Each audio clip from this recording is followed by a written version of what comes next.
It would help if we turn on the actual microphone while we speak. Let me move some things around here. There we go. So we have a little bit extra cord. We should be good to go volume wise and all that. As you can see, we're watching ourselves, so I should probably change that screen. Yeah. So, looks like we're all good to go as far as the stream is up. As you could tell from the title of this is the first stream on, well, this channel. I've had other streams. Well, yes, I've had other streams. I've streamed, I streamed before. But this is my first time of streaming on this channel. I have another political-ish type of channel called The Breakdown with WB that I have streamed on before. But this is my first stream with this channel and this topic. Now, for those that may have seen my stream before, when I've been in, say, the Just Chatting section, I used to do it on my old channel, The Breakdown with WB, over my book that I'm writing called The Trials of Rome. That being said, I haven't streamed on that channel in a long time, and I haven't streamed about my book in a long time either.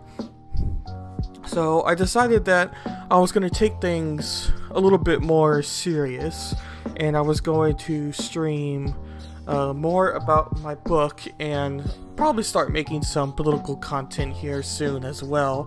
But the main focus being over the book for this channel, and really I need to be writing more about the book in general anyway. This is the last day before the weekend, and then at the weekend I'm going to be moving back into the dorms for college. So I'm not sure how much content I'm going to get through for this channel, but I plan to at least stream on it weekly at some point. So that's kind of the main focus, main goal here for this particular channel and what I plan to do with it. So, long story short, I made this channel to be just focused on the writing of my book or any other writing projects I might have or research I might have for how to write better or any topics similar to that. I have streamed this book before on my other channel, The Breakdown with WB, but we're just going to bring all of those streams onto this stream. And I do have a YouTube channel called Slow Paced Writer. I don't have any logos up for this so far. As you can see, once I move my webcam here, as you can see, I just have that generic Google logo so far. I just have the generic Google logo right here, and then the channel but no banner logo. So I do plan on making logos for the channel. If you're somehow watching this and you have logo design background or know somebody that makes good logos, definitely send them my way through a whisper on Twitch or on my Discord server, which I will link once this video goes fully live. I should probably make a separate Discord as well, or at least a channel. I think I'm going to go ahead and make a separate Discord, but that may take some time because I'm not entirely sure how much time I'm going to have for this channel and for this project, so I don't want to spend too much time making something that may not come to fruition very much. So we'll see on that. But long story short, I do have a YouTube channel, and these streams will go on the channel, and I probably will make some solo videos for the channel as well, as far as my YouTube content goes for this. As you can see here, we are live, and this is the first stream and first video for both my Twitch and YouTube. So that's pretty much all I had for an introduction to kind of what I plan on doing. I think the best place to start is running you through the book that I am attempting to make. I haven't worked too much on this book. There's been a lot of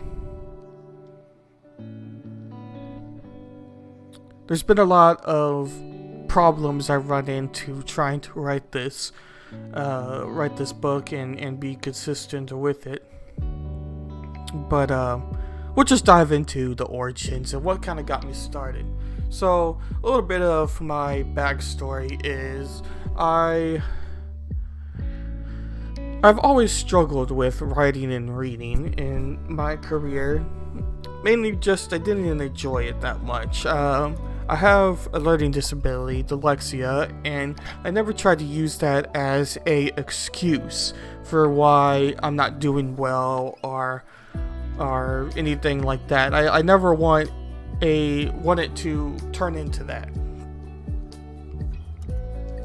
But I have struggled with really learning the arts of writing and learning to enjoy reading, because every good writer or great writer needs to know how to read, and reading is where you gain all your, well, not all, but a majority of your knowledge for what you for how you write. The more you read, the better your writing gets, is the best way to explain it. And if you've heard that from numerous people, and if I'm completely honest, I do not read that often, and I don't read for that long. It's still something I struggle to 100% enjoy.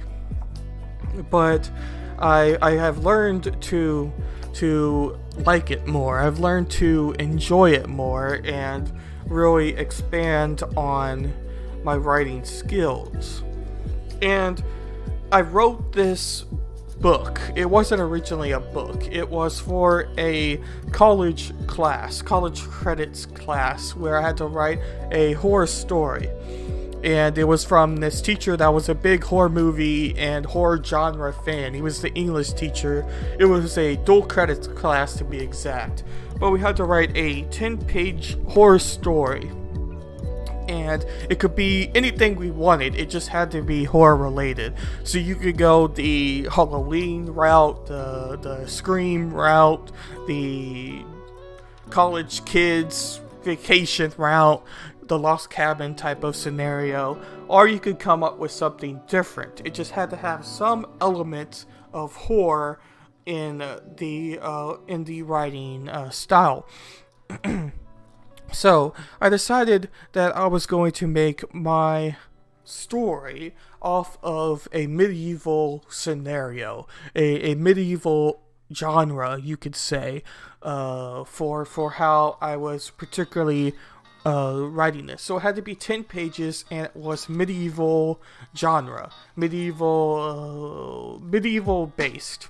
So I had to turn this story into a horror story within 10 pages.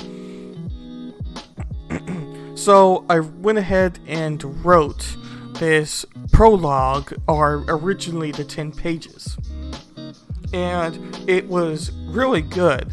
I worked alongside my tutor at the time for English, as I'm constantly trying to improve how I write and improve how I think and how to link everything together, and just generally be better at English and be better at sentence structure, grammar, anything within those realms.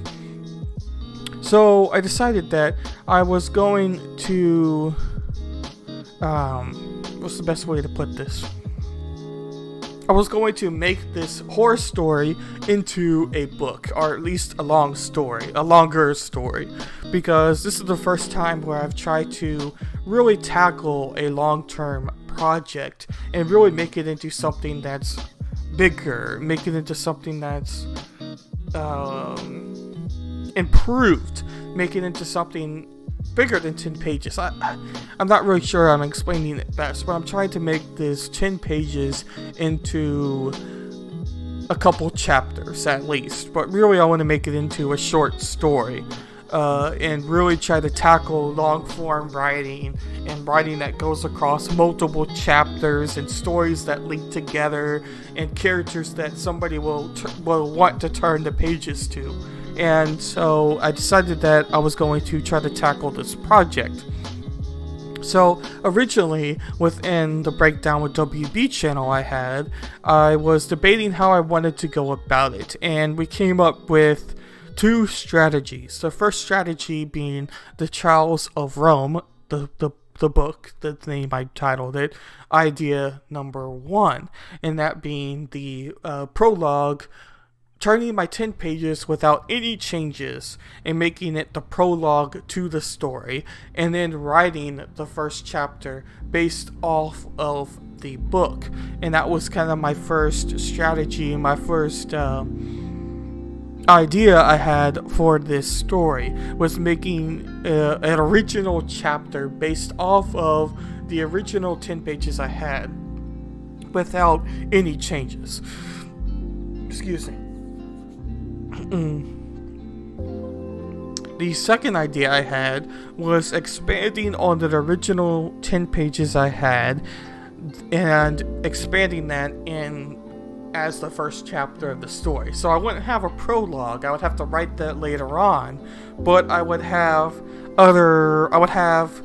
expand on my original 10 pages and make it into a more of a chapter length page limit. And that was my second idea. The major problem I have with idea number 2 is that it includes a character death at the end of the story, hence the horror kind of theme I had with the story. So it was going to be very hard to continue this in a more expanded route, I guess you could say. Expanded route, I don't know if that's the best way to put it. I see a comment on YouTube. VR Tech? I'm not sure if I'm seeing that right. I'm not exactly sure I know what you mean on that. But yeah, so that was kind of the major problem I had with expanding the first couple pages into more of a chapter, because it included a dev on the last page of what I wrote. Now, that being said, I could move back the character's death later on in the pages. In other words, kind of write more of a story, make it more involved, and still end with a character death, or move the character's death back a few pages and then write some more pages on after the death. But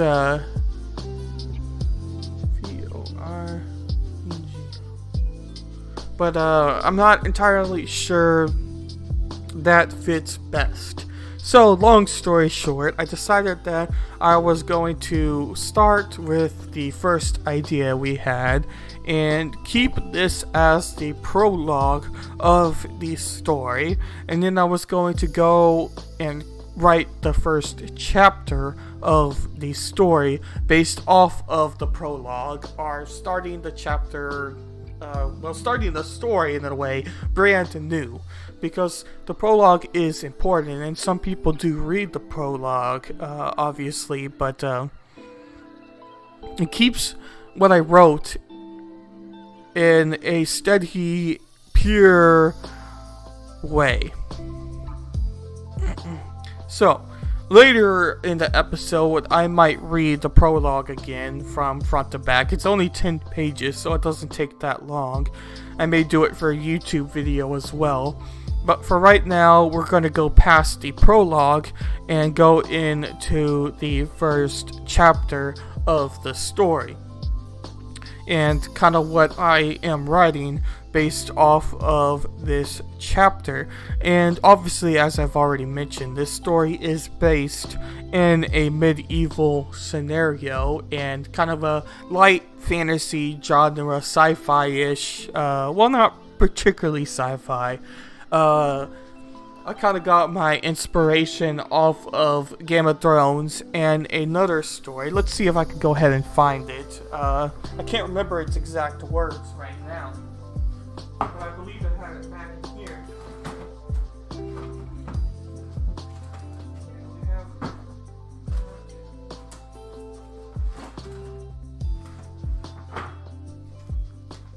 Just got bent up a little bit. As you can see, I definitely take care of my books in a very great fashion.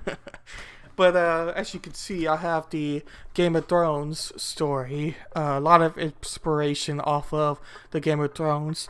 And this is the first book. Have I finished it? Not yet. Like I said, I'm still a very slow reader. But I've also read a little bit of this series with the first book. And I really enjoyed its writing style and fantasy genre it has. Now, a lot of these books are high school, middle school type of, well, not so much Game of Thrones, but the other story I had is based off of lower level reading. Not that it's a bad story or bad book, but it doesn't take, it's not adult themed. It's not adult themed is the best way to put that. So, I forget where I was going with that, but essentially, I want to... Yeah, I forget exactly where I was going with that, not gonna lie.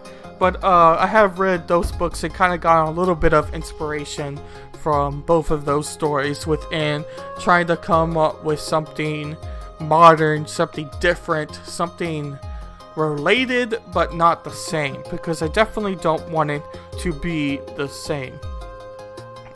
So, as you can see here, I have the first chapter being titled 375 AD, The Darkness Continues. And, everything in red is something I want to go back in and change later.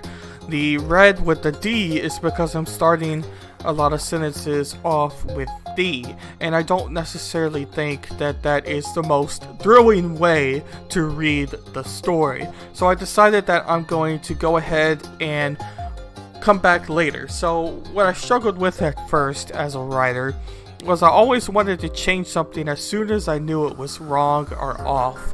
And that created many problems because I kept getting stuck in a loop. I kept noticing that things were off and noticing that I needed to change something, but I wasn't sure exactly how I was going to do so. So it became a little bit of an internal issue for how I was going to go about and make something that was different enough, but still something rewarding and something worth watching, something worth reading.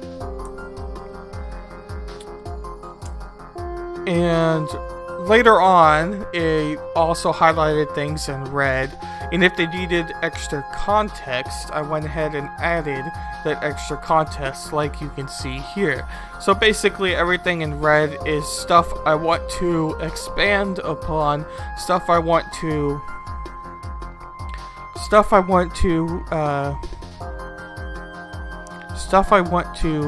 change and on a later date when I go into the editing stage of what I am particularly writing. That being basically the major focus of the story so far.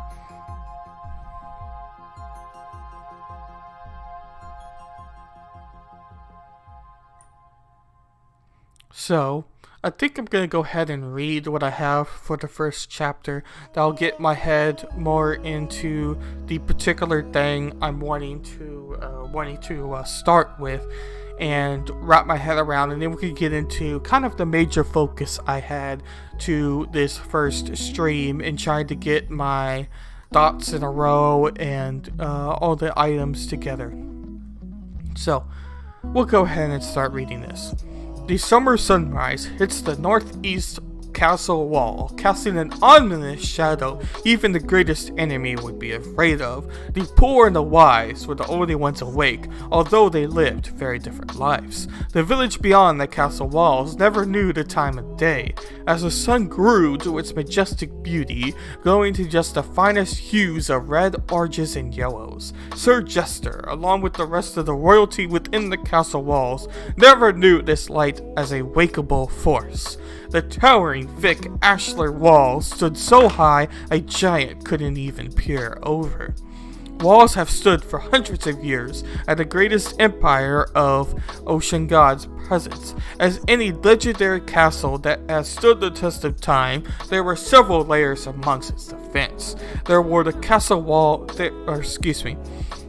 three castle wall layers. The first, a smaller stone wall, serving as the first point of defense. The second wall is a large wall with several lookout towers with archery towers. Then lastly, the third wall, just before the main castle, protecting the important parts of the keep. This wasn't the case for the villagers outside the looking eyes upon the hill. The houses were all slightly different as they were built with the hands of their owners. Although each owner was different, the material was still the same: poor mud and dry grasses, therefore causing an uncomfortable unity. The John Smith household also had dry mud and grasses. The house in particular was built with layers upon layers of the best mud, taking many days to dry. Once dry parts of the house could see cracks as the mud decided the results of its time and effort.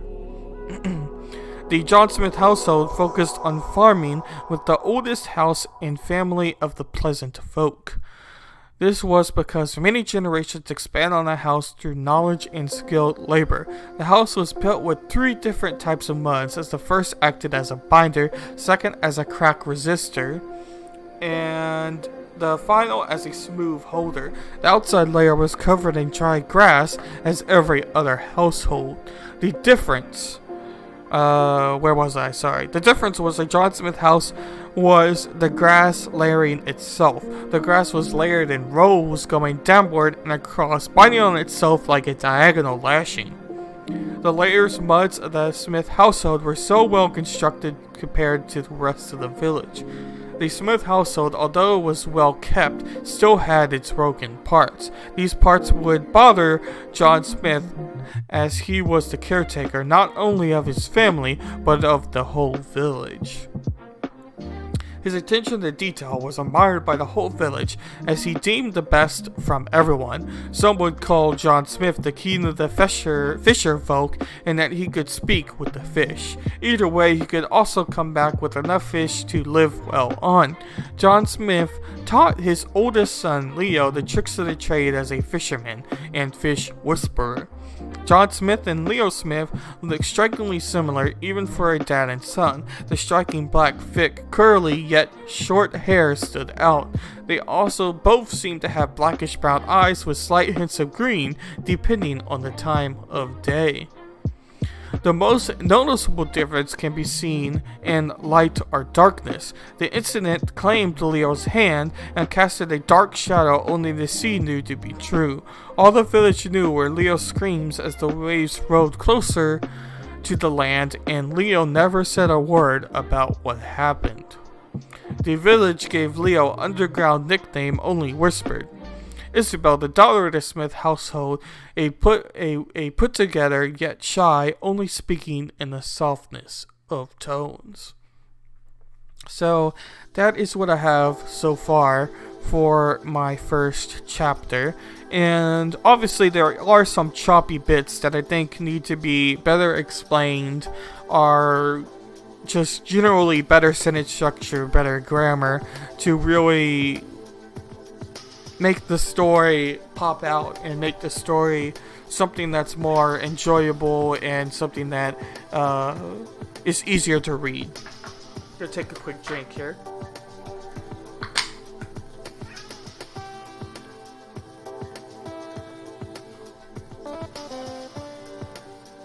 So, excuse me. So I have here the notes of what I need to write next for my story, for my first chapter. I want to describe the poor houses a little bit better in more detail.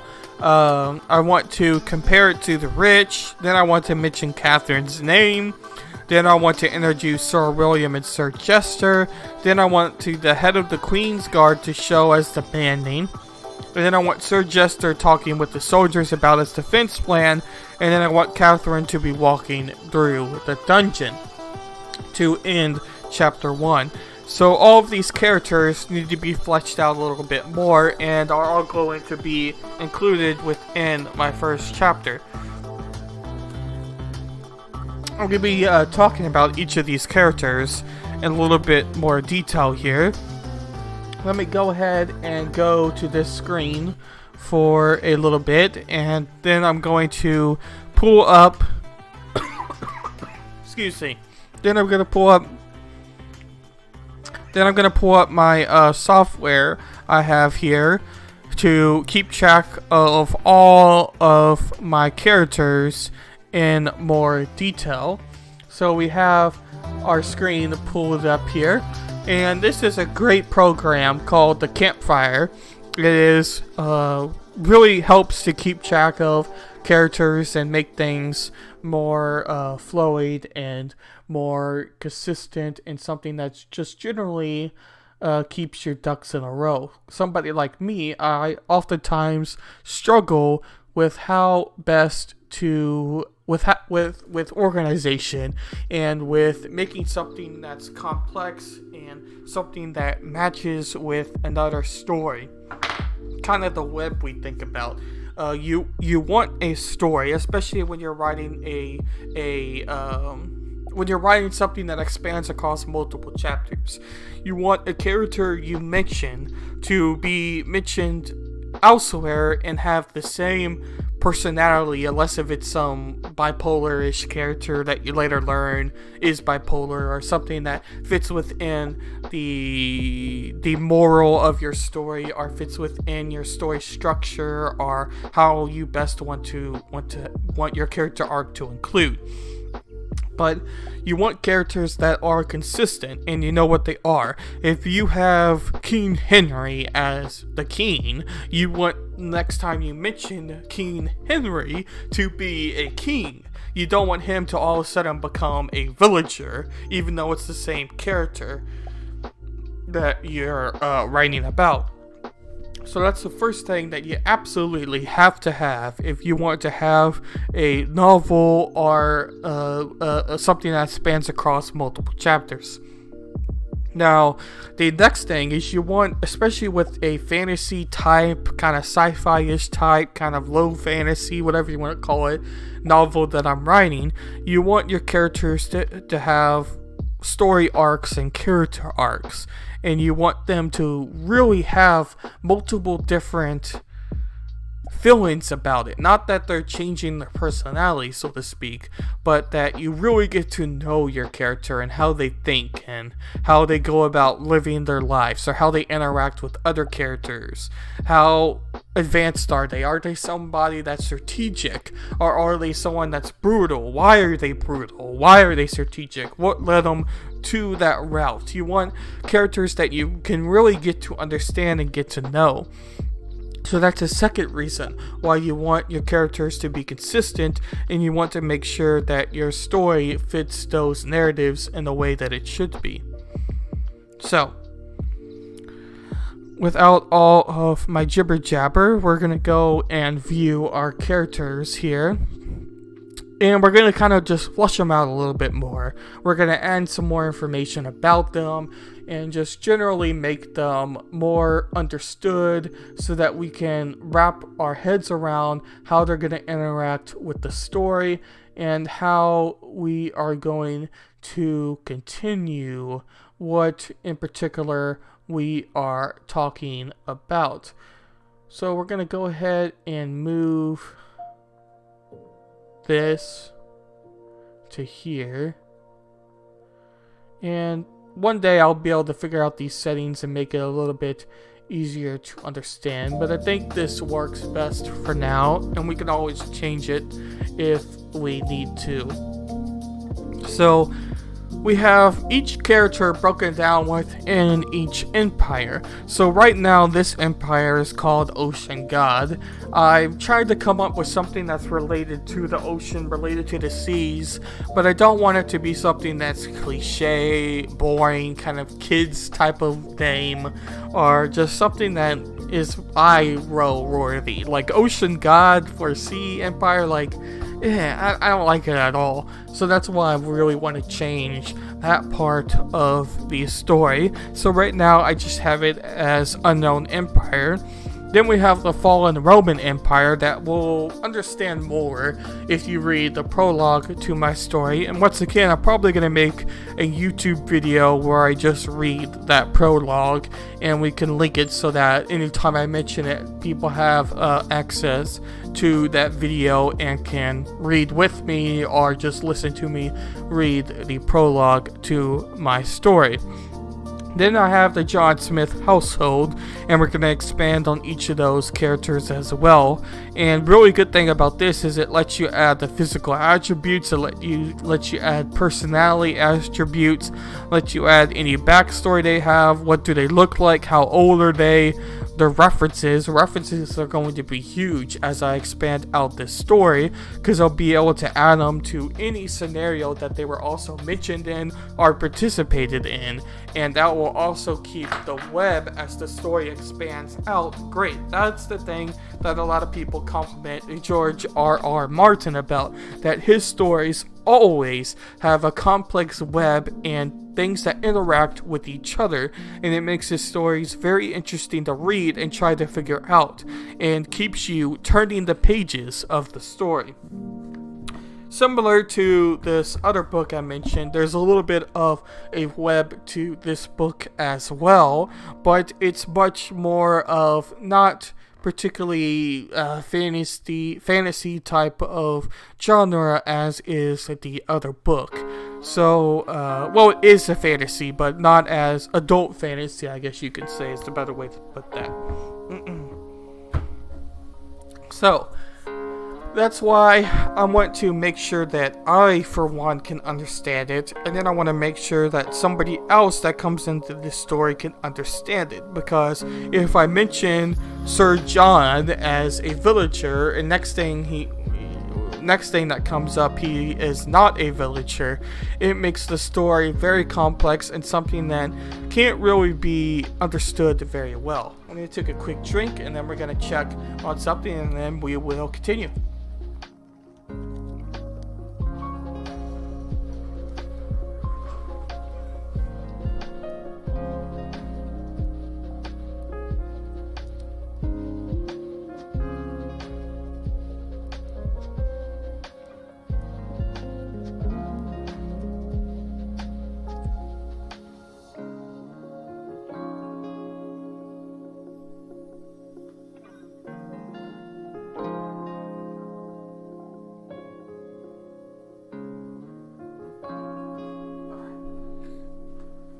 So we have about 31 minutes till our next break, and then we can go to the Be Right Back screen and continue on. Okay, so we're going to start with Sir William Kane. Sir William Kane, right now I have, is a 31-year-old white male, and he is tough, well-spoken, and smart. He is strong and blue-eyed. What is his backstory? His backstory is... Oh, I'm going to have to move myself here. His backstory comes into the story when going to Catherine's room and demanding to enter it. Later he takes off and does something unknown as she is left, beaten by the soldiers. He thinks something is in the room and Catherine is hiding it. So this alludes to the backstory or the prologue of the first idea I have for my story. So he is in charge of the Queen's Guard, if I'm not mistaken. I want to make sure I'm not confusing it, so I'm going to go to Sir Jester. Little is known about Sir Jester, but he is above Sir William Kane. Sir Jester is in charge of the defense. Okay. So, Sir William is our character that is in charge of the Queen's Guard. And I may not have everything exactly right as far as a medieval empire would work, but it's close enough. Oops, let's just go down to here. We can move this there. But I don't like that. I'm gonna change this here. I want it to be full screen. I don't like that black. So we're gonna just go down to here. We're going to scoot this to here. Then we're gonna move my, oop, nope, stop. There you go. Alright, then I'm gonna move me up to here. We're gonna expand. That's my alert box. Stop moving. Then we're gonna move him to here. Alright, that works for now. So, Sir William is in charge of the Queen's Guard. So that's something we definitely need to add here. He is in charge of the Queen's Guard. So I'm pretty sure, I'm just gonna write this in full. I'm pretty sure that the Queen's Guard and Queen's Guard were the same, say, group of soldiers, but I think that each group of soldiers got their own guard. So I'm gonna look that up. Did the Queen and King have their own guard, or was it the same? So I'm pretty sure that it's a interrelated change. I think that the King's Guard and Queen's Guard essentially were the same group of elite soldiers led by the same person, but they each had their own group of soldiers, if that makes sense. Like, the Queen was always protected, same as the King, their royalty in that manner. So there's a lot of research that's going to happen to make this become true, or at least true enough to be believable. I'm not going for straight history here when I'm writing this. Hello there, welcome. I can't quite read your name from here. My eyesight is getting a lot worse. I can pull up this separate screen and be able to show it a little easier, but thank you for stopping by. Right now I'm on a program called Campfire that just allows me to keep everything all in one place, and I'm going through each of the characters I have in my story so far and adding notes to it, because I want to make sure that I don't change the person's identity, and one time they're a villager, next time they're a Queen's Guard or something like that. So I want to make sure I have all of my ducks in a row. And I do agree, Campfire is a great program. I really enjoy it, actually. I would be clueless without it, because organization is not my strong suit by any means. And I don't have a lot to my story so far. I'm not sure when you jumped in here, but right now we have about 4 paragraphs to the first chapter of the story. So we are very early on in the process of this story that I am writing, that I want to be mini chapters. I'm not sure how many chapters yet, but I want this to be a bigger story than what I'm used to. So we have kind of his backstory already. I put here that he was in charge of the King's Guard, or Queen's Guard, but I think that's better to go in the notes section there. So it looks like we know about Sir William and have some pretty good notes for him. We'll go down to Sir Jester. We'll put in the notes that he is in charge of defense. We have that in the backstory, but I want to change that because I don't think that that's the best place to put what his role in the story is. Defense. And this particular empire we're writing about lives around an ocean. They're kind of an island empire, and I'm basing it off of a castle that did exist in the UK, I have that in my research notes. I can't remember its exact name right now, but essentially it was on top of a hill, and it was a castle that was surrounded by water, but there was only really one way to get into the land to where you could attack the castle realistically, and that part of the land was backed by their navy. So you basically either had to go straight down the beast, or you had to what's the word I'm thinking of? Or you had to go down the harder way. What fantasy am I writing? Are you writing fantasy? If not, what genre? Right. I call it low fantasy. It's kind of what I'm going for now. I'm loosely basing it off of kind of a Game of Thrones or Aragon type of book, if I'm pronouncing that book right. But I don't want there to be dragons or magic or anything necessarily like that, but I'm not entirely going for straight history, non-fiction, or whatever way you want to put that. So I call it kind of low fantasy. It's kind of the feel I want. There's going to be some unrealistic elements, but also some realistic elements. Like, one big thing that I really disliked with George R. R. Martin's Game of Thrones was that there, especially in the TV show, and now I'm not basing the book off of the TV show, but there was a lot of unrealistic time it took to get places.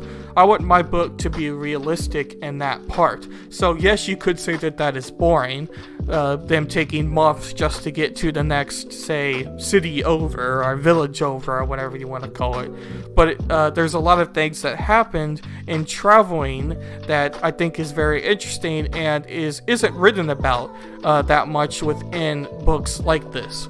So that's one area I really want to expand upon in my story.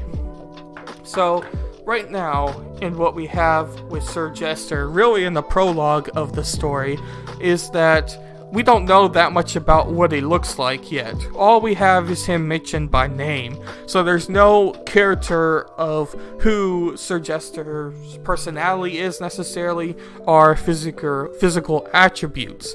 Now, later on, when we write this chapter 1, we are going to mention Sir Jester in more detail and describe what he looks like, but as of right now, we do not have necessarily a character description of who he is in our story. But in general, I have them all around 30 age range. I'm not set on that as being an age, but if you look back at life expectancy during the medieval time period, it was not exactly very long.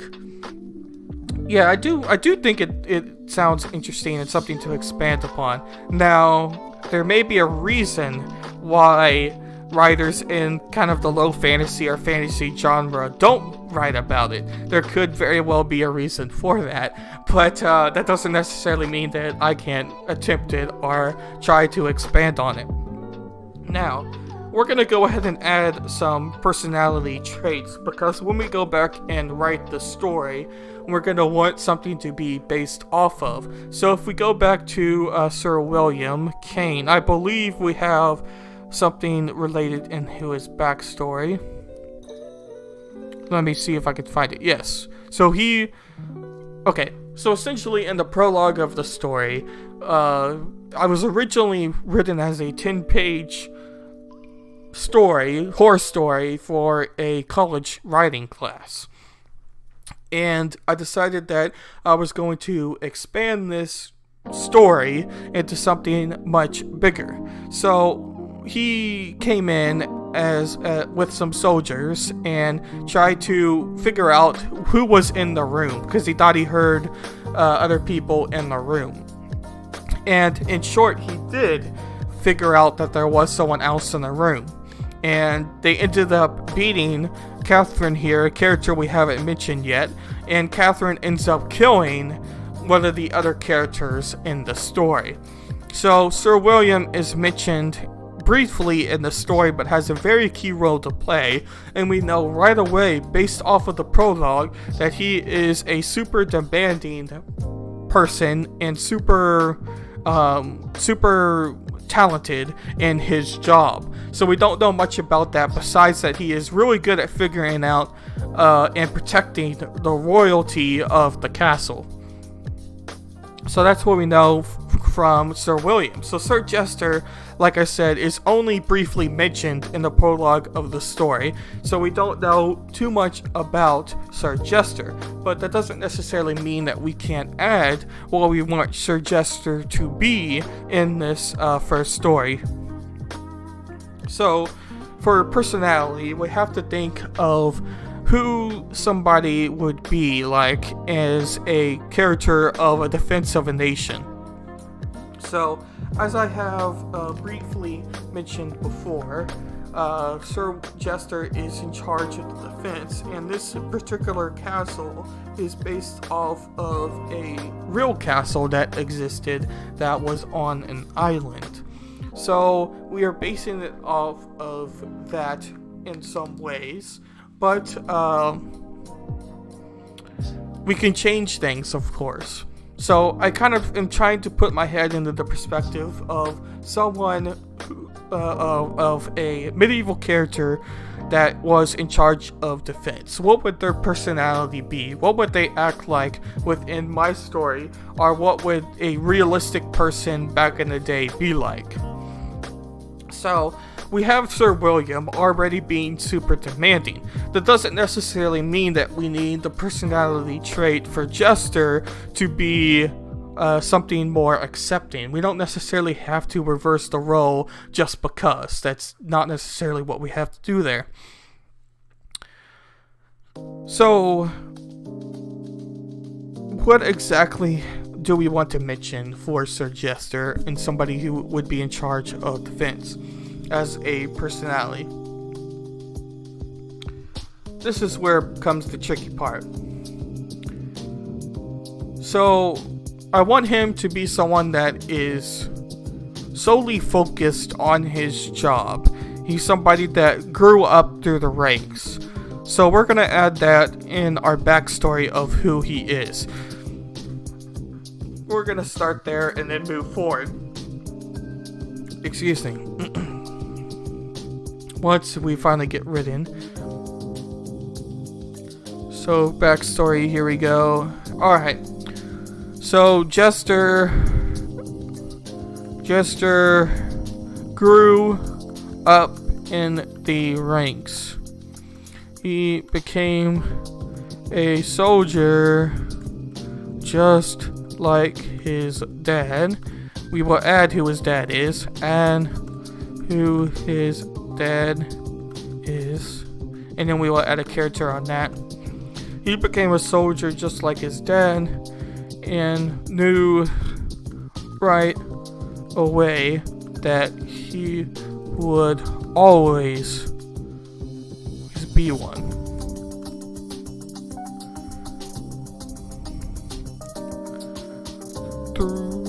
Although he was not strong like his father, he was smart. Although he was not strong like his father, he made it up in smartness. He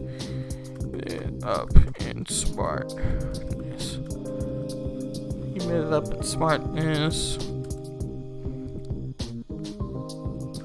He always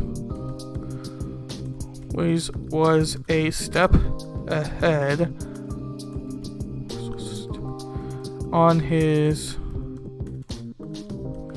thinking when compared to his peers. So essentially, I want to make him somebody that is very smart at thinking like a soldier, very smart at being a soldier, but he's not exactly a typical soldier that you would think about. Say somebody who looks like a Thor, or somebody that looked like one of the Lord of the Rings soldiers, or anything typically like that. So I want him to be a atypical soldier, but someone that grew through the ranks because of his smartness, hence why he is in charge of defense, but not necessarily on the front lines as, say, a general leading his platoon or leading his army. So we're going to go over to our personality traits and put super smart, and we'll add better adjectives, better verbs later on when we go about writing this story. But we're just trying to get everything all together and make everything make sense in our story for now. So he is super smart, but he's weak.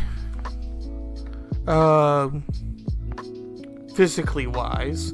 What's another way to put that? Weak? We'll just put weak. I think I'll understand that. So he's super smart, weak, typically acts like a soldier. His attributes we do not know yet, but we kind of already described that he was weak. And also, if you do see any spelling errors, I will go back and change that. I mentioned at the top of the episode that I try not to get too bogged down in spelling, because really that is one of my major downsides as a writer. I'm still working on improving that. But yeah, essentially I don't want to get bogged down on every spelling mistake that I do. I'm going to have editing days where I go in and fix those spelling errors. So don't worry about that too much. I will go back and change those. Weakly framed, tall. We're going to have him tall, 6'2". Pure black eyes, super long black hair, one hand that shakes. So right now we have him as his personality traits. He is super smart but weak and typically acts like a soldier. We have as his physical attributes somebody that's weakly framed but tall, 6'2". He has pure black eyes, super long black hair, and one hand that shakes. So that's what we have for his physical attributes right there. Oops, sorry, bumped the mic. So we could go down to Catherine for now for our unknown empire. Try to take a quick drink here.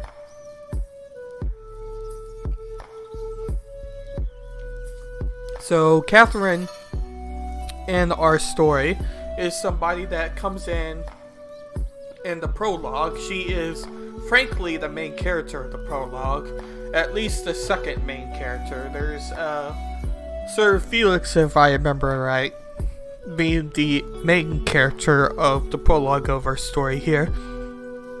But she is basically one of the major characters of the prologue. But I want her to be Littlefinger type. So those in Game of Thrones, once again, will know the character of Littlefinger. Kind of being that methodical, smart, but don't always know where his beliefs are. Well, not beliefs, but don't always know where his stances are in relation to the other main characters or side characters of the Game of Thrones story. So he is somebody that is always mysterious and people are always trying to understand from within the story and from within the reader, trying to put their perspectives into what they believe as far as their story goes. So that's what I want Catherine to be based off. So we're going to go ahead and add that in our notes here once they finally load up. There we go. Based off Littlefinger from Game of Thrones. So that's who we're basing off Catherine to be. As you can see here, she is only 20, so that makes her much younger, in relation to the other characters of the story, but she still is a major character in the story, obviously. So, as I mentioned before, she is the caretaker within the first. She is a caretaker from within the first part of the prologue, but we're going to introduce her in chapter 1 as more of that Littlefinger type of character, and somebody that's mysterious, somebody that you're not sure exactly if you trust her or not, is it the best way to put for her character. So her personality traits are going to be on both sides of the spectrum, because you want that character to be someone that you are unsure of if I could speak, you're unsure of their intentions. So you can't have a character that is just on one side of the good or evil spectrum and then not have any of the other sides of that, because then you're not making a character that really fits the narrative or fits the goal of the story and what you are wanting to write. So you're going to have a character that's on both sides of the good and evil spectrum, and really all characters should have a little bit of both. No character should be purely on one side or the other, because those characters can become quite boring, although it is interesting, especially within reading and writing and movie structures and things like that, that you have a lot of villainy type of characters that are solely based off of being purely evil, and people tend to be drawn to those type of characters that are purely evil and have no good side to them. They're characters that draw a lot of interest from within a story. So it is possible to play a devil's advocate for what I am saying, but I'm not necessarily entirely sure if that is the main perspective, main goal of what I am particularly trying to do with the character of Catherine. So what are some good personality traits of a character that is good? So you have caring. We want her to be caring because she is a caretaker. Want her to be brave because she took some risk within letting in Page Vitus into her room or into her stay.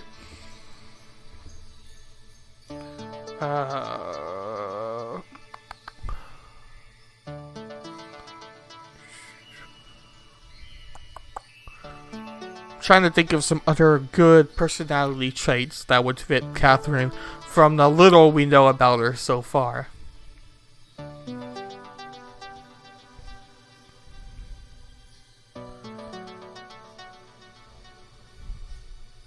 I can't necessarily think of anything too much yet, which is not the best. Need to put some more thought into exactly how I am going to write a character like that. But that's something that can be expanded upon, I think.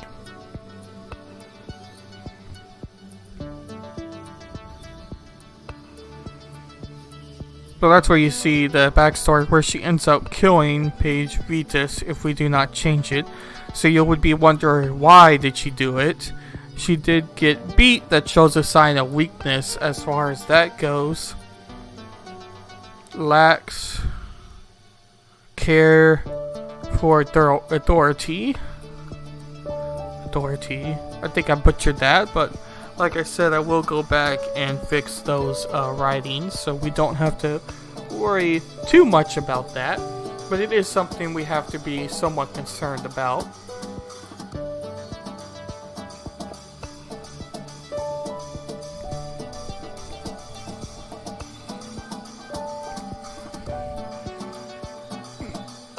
I think we'll skip those for now. We'll go to the unnamed.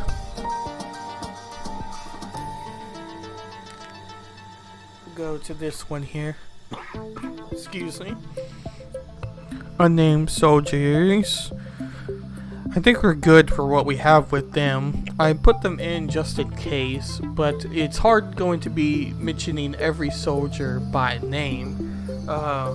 It is possible that we could keep this group of soldiers and mention them later on, so it's possible that they would still be, say, a platoon, or not a platoon, a platoon group, but that isn't necessarily the most focus with the story so far. Now, they would be in charge, these would be, if I could speak, these would be some soldiers that are part of the Queen's Guard.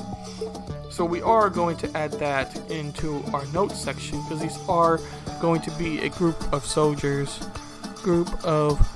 we don't want that, we want, oh well, we'll fix that later. Group of soldiers that were in the Queen's Guard. Is Queen? I think it's. There we go. Pretty sure it's a G. I forgot to mention. I'm not sure if you're still here or not. But you mentioned that you mentioned campfire and said it was good. I can't remember the exact words you had. Have you used it before? I assume you have if you know about it, or maybe know a friend that uses it or something like that. But I do really enjoy it. But I forgot to ask, and I meant to do that, but it just went right over my head here.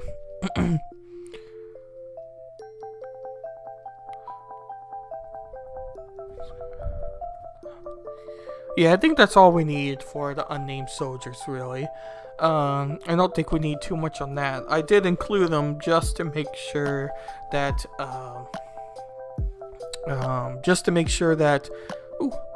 we know enough about them in case we want to mention them again. I'm going to go ahead and find the charger for the computer so we don't run out. Let me put us on mute here while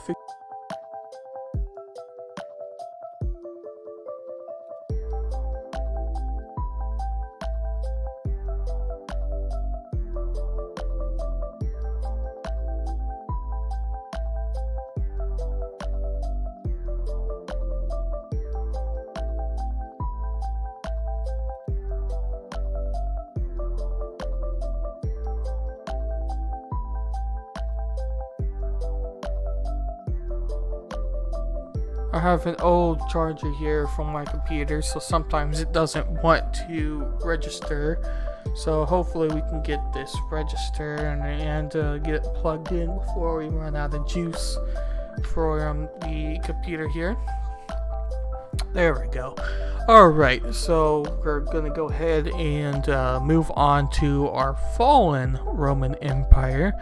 But before we do that, I'm pretty sure my alarm is going to go off here soon, so I'm going to go ahead and put us on our Be Right Back screen, and then we will continue on once I get back from moving the laundry, and I might go ahead and get the better charger so we can continue on for our stream.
We're back up and running. Thank you all for waiting. Turns out we're going to need about 20 minutes on the washer. It decided to add some time for us, but no problem. We'll just put on a timer. And go back down in 20 minutes and get our laundry and then come back. Thank you all for your pointless wait. I highly appreciate that. We're going to move this down over. Alrighty, looks like we're ready to go. Okay, so now we're going to go to the fallen Roman Empire of our story. And this is basically the main characters of the prologue of the story. We'll go down to Sir Felix first of the fallen Roman Empire, and there is panels to add. I went ahead and took them off for now since I don't have any particular parts for what we are doing yet. That being said, we will add pictures later on, or at least reference pictures of particularly who we are thinking about or looking for. But on a side note, why does this song sound a lot like nursery rhymes type of thing? I'm going to fix that real quick. 1 second, guys. We're gonna skip that. I did not like that one. Excuse me.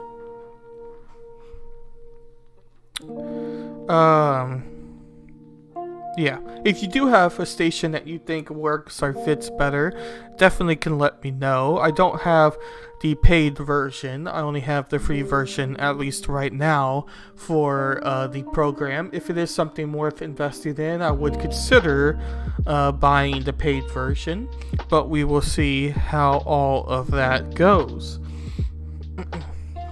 So, Sir Felix, as we see down here, I added in the backstory, a royal high guard in the fallen Roman Empire, but leads a small camp outside and that gets attacked and he gets killed, handing a task off to his squire.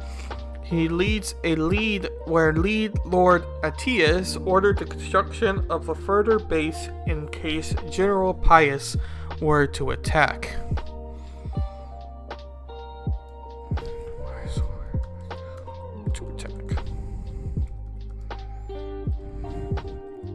a third separate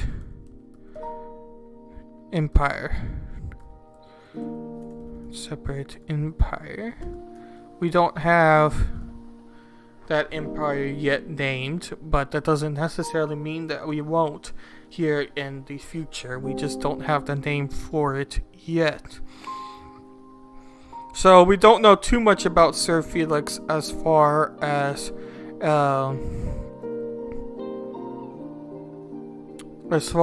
his history beforehand, as he is only mentioned in the prologue. We're gonna go ahead and add that just so we know for sure. Only mentioned in the is it LOGE? I want to make sure we have that right, because that is important to spell right here. Also, just a good thing to know. So it's LOGUE.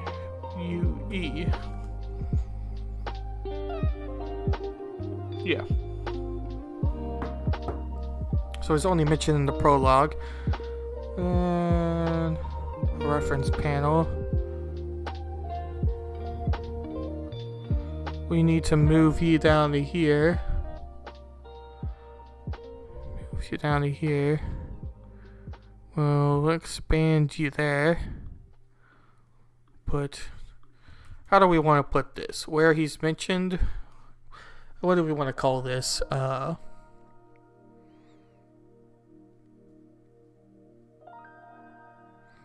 We'll just put where mentioned in story.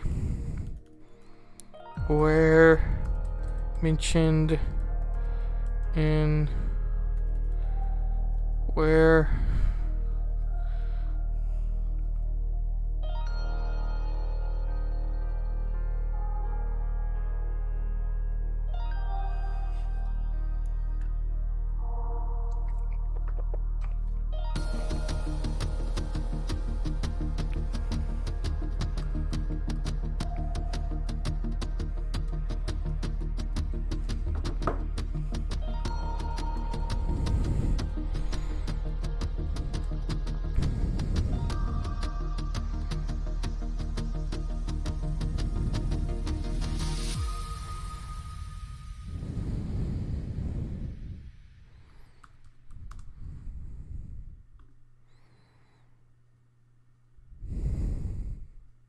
we're gonna add that.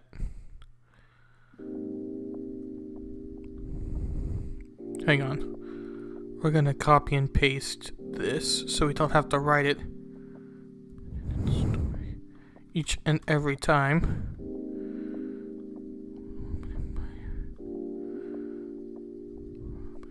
I don't know why it's doing that, but I don't care for right now.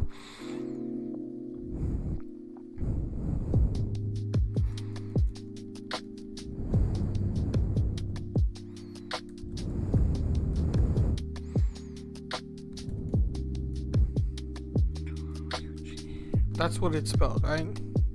I don't know why, but I just can't think right now. I said I'm not too worried about spelling because I could go back and change it, but this is something worth adding and making sure it's spelled right away. I don't see any issue in doing that, but we're just gonna make sure we keep everything all together here.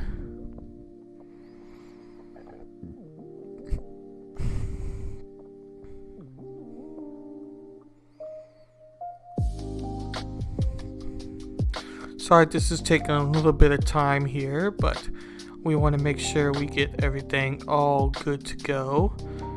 This was Catherine, so we're going to mention her in the prologue. What does this do?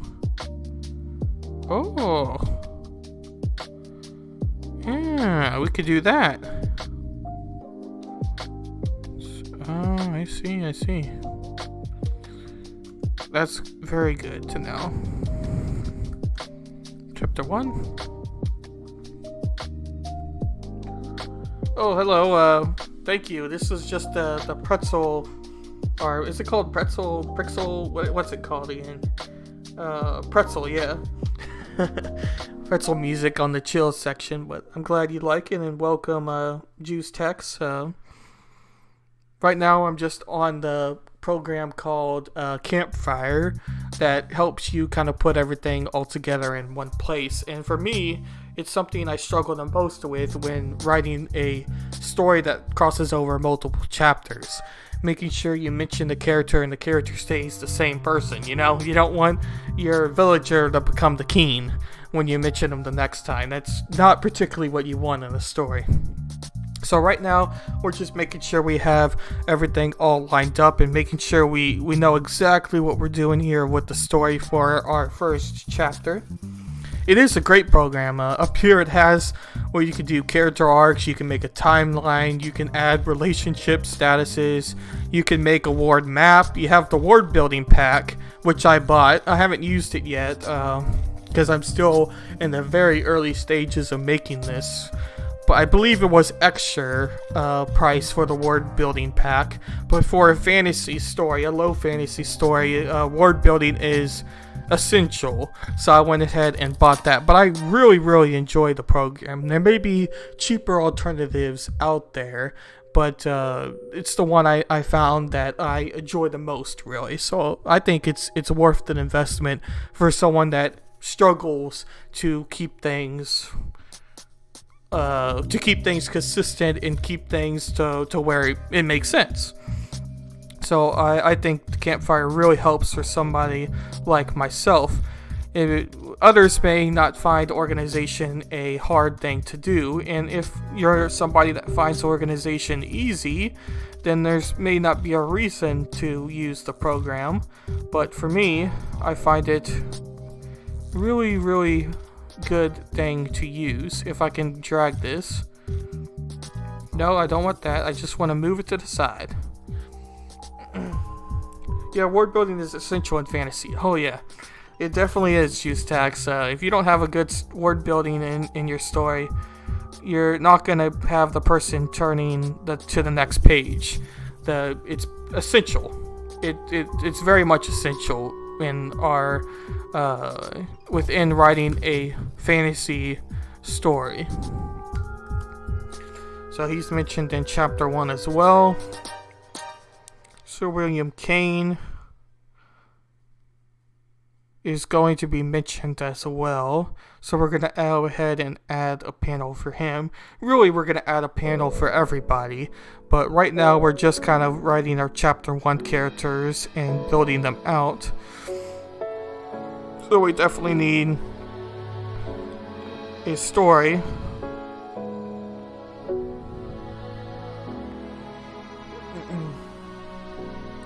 Let's see if I can drag this up.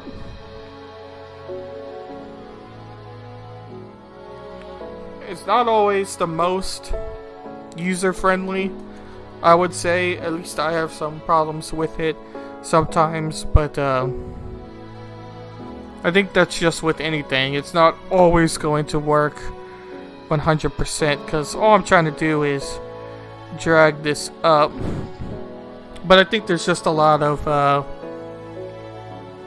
user error in any problems I have with the program. Alright, so we're going to go back down to Sir Felix, where he is mentioned in the prologue, and only the prologue, because he died in the prologue of the story. So I don't think we'll be seeing him anymore as part of this. General Pius needs to be moved. We're gonna move him down here. We're gonna title this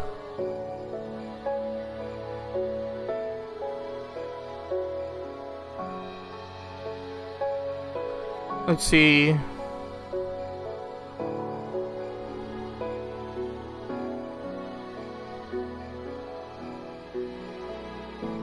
We'll just do this.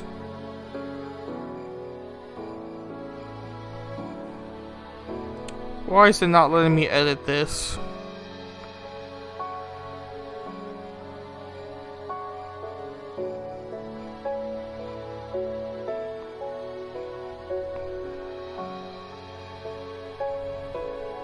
Ah. Oh no, that's not what we want. General Pius. Hopefully you're having a good day, Juice Tex. I don't know if I asked you that, but hopefully your Friday's going well. I assume with your name you live in Texas. I also live in Texas. So, yeah. Ah, here we go. That's what we want. Let's... There we go. Oh no, that's not what we want.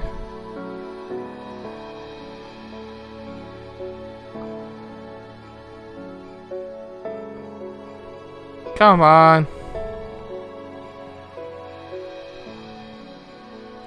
We'll just do this for now.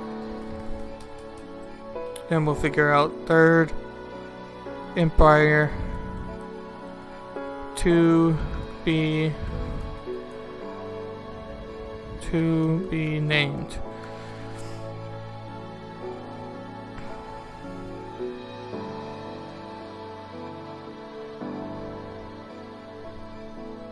Then we'll name this General Pius. General Pius, mentioned in Chapter 1 briefly.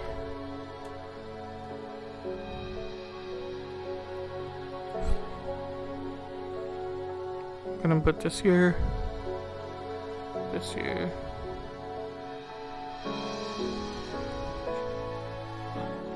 There we go.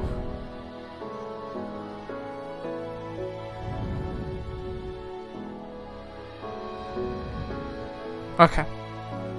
There we go. I think we're good there.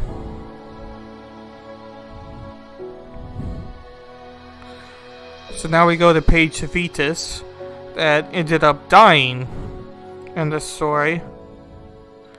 Are in the prologue if we decide to go with idea number 1. So he had a very drastic ending to his story, unfortunately. So he was mentioned in the prologue, where he then died in the prologue. So quite a tragic ending for Page Vetus. Got note from Sir Felix, and later died in the prologue. Prologue of the story from the Unknown Empire. Right now, it's the Unknown Empire. Right now, the Empire is called Ocean Gods. It's the Greek name for Ocean Gods. It's cheesy. I'm gonna later change that, but I just wanted to add something there for now, so I went ahead and put the Greek name for Ocean God to have as a placeholder name as we go about writing this first empire. So now we have Evicus Henry. He dies in the First War, was a former criminal, but became a soldier to get rid of it. Got released, but came back. Lead Atticus used him as a spy due to his talent. So he is backstory to lead Atticus, who we are yet to talk about. Character that dies before the story takes place in history, related to Legate Atticus, story. So we may be adding more onto Evicus Henry, but we want to get to that part in history first. Right now, these are all prologue characters, as Evicus Henry was mentioned in the prologue of the story. Hence, why why the character is mentioned, since the prologue is the only part of the story that has been written so far. So we're going to go ahead and scroll that back down here so everything is all consistent. We are yet to mention any physical or personality attributes for Avacus Henry so far. And Avacus is a really cool thing in history. It's something that was really interesting in reading for our research parts of the story. A really neat concept that the Roman Empire particularly had. Just in case if I haven't mentioned it already, I don't know if Tex is still here or not. But my story is a low fantasy genre story that takes place just after the fall of the Roman Empire. So the Roman Empire, or Romans, you can say, still exist, and there's parts of the empire still left, but they are definitely not as strong as they used to, and now many of these other empires are competing to take over the place that the once very strong Roman Empire had. So now we have lead Atticus. As you can see here, head of the legate that got attacked. Members that died were Avacus Henry and Sir Felix. We're going to add Page Fetus later to die in prologue of the story.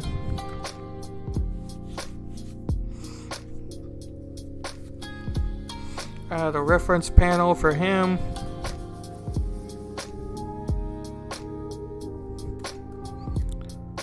Mentioning story. Mentioned by character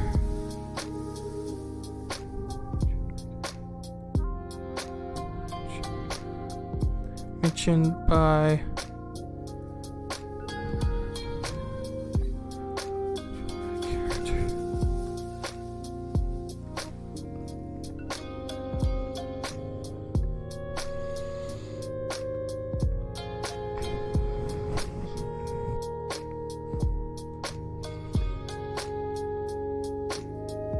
I'm going to go down and change the laundry again, as it should be done now since the timer has just gone off on my phone, but I will be right back, so make sure not to leave as I will be back.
Alrighty, everybody, we're back up and running here.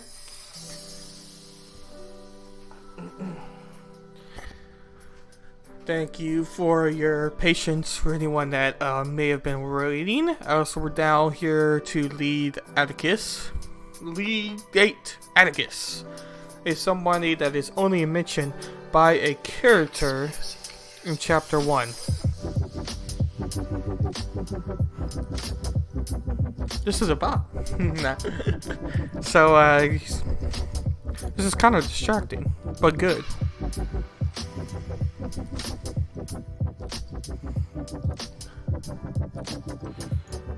We're going to give this a like.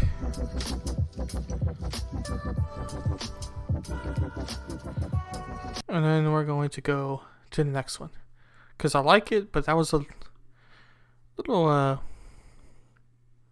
distracting, so sorry about that. Alright, well now we're on to Legate Atticus, who is only mentioned by a character in I spelled that wrong. Only mentioned by a character in excuse me. Only mentioned by a character in the prologue of the story. So we do not know much about Legate Atticus, despite the backstory we see down here at the bottom, where it said, or where it says, I should say, had ordered the construction of the forward base and had sent scouting parties to observe the surrounding areas. 3 of Rome's own legions had pushed their way into enemy territory.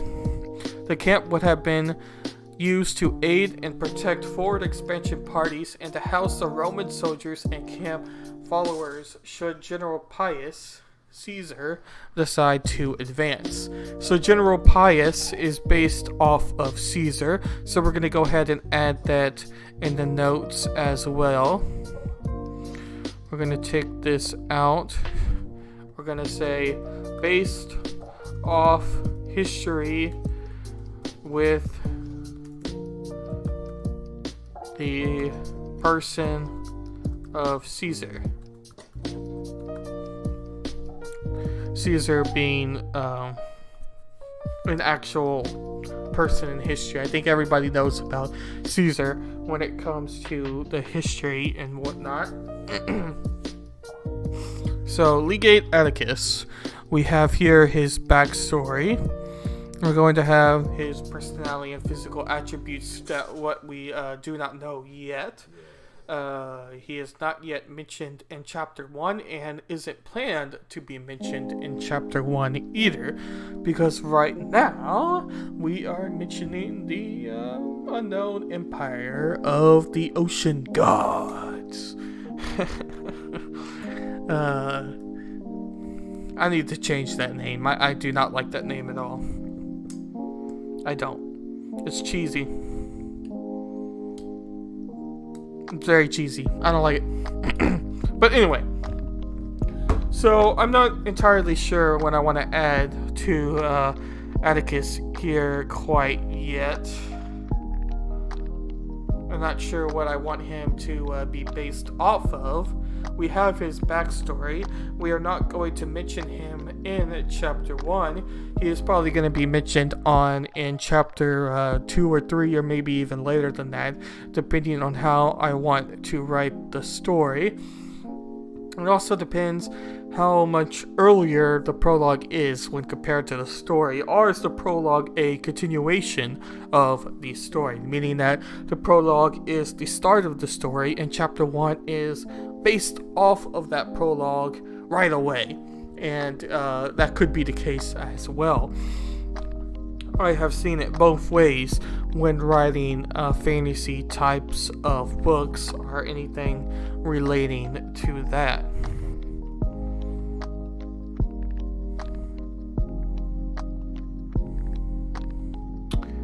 So in short, I don't know if I am going to describe his physical attributes or physical attributes yet.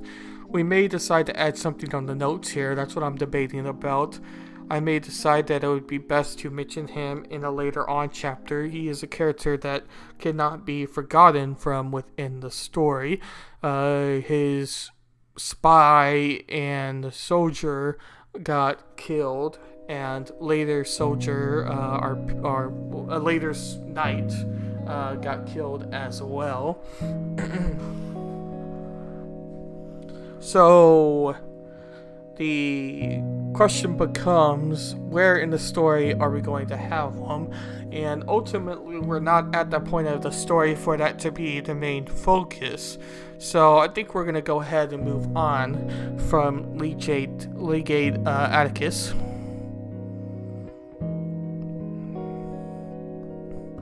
So John Smith is the father, as you can see here, strong-minded, hard-headed, strict, yet knowledgeable. Excuse me.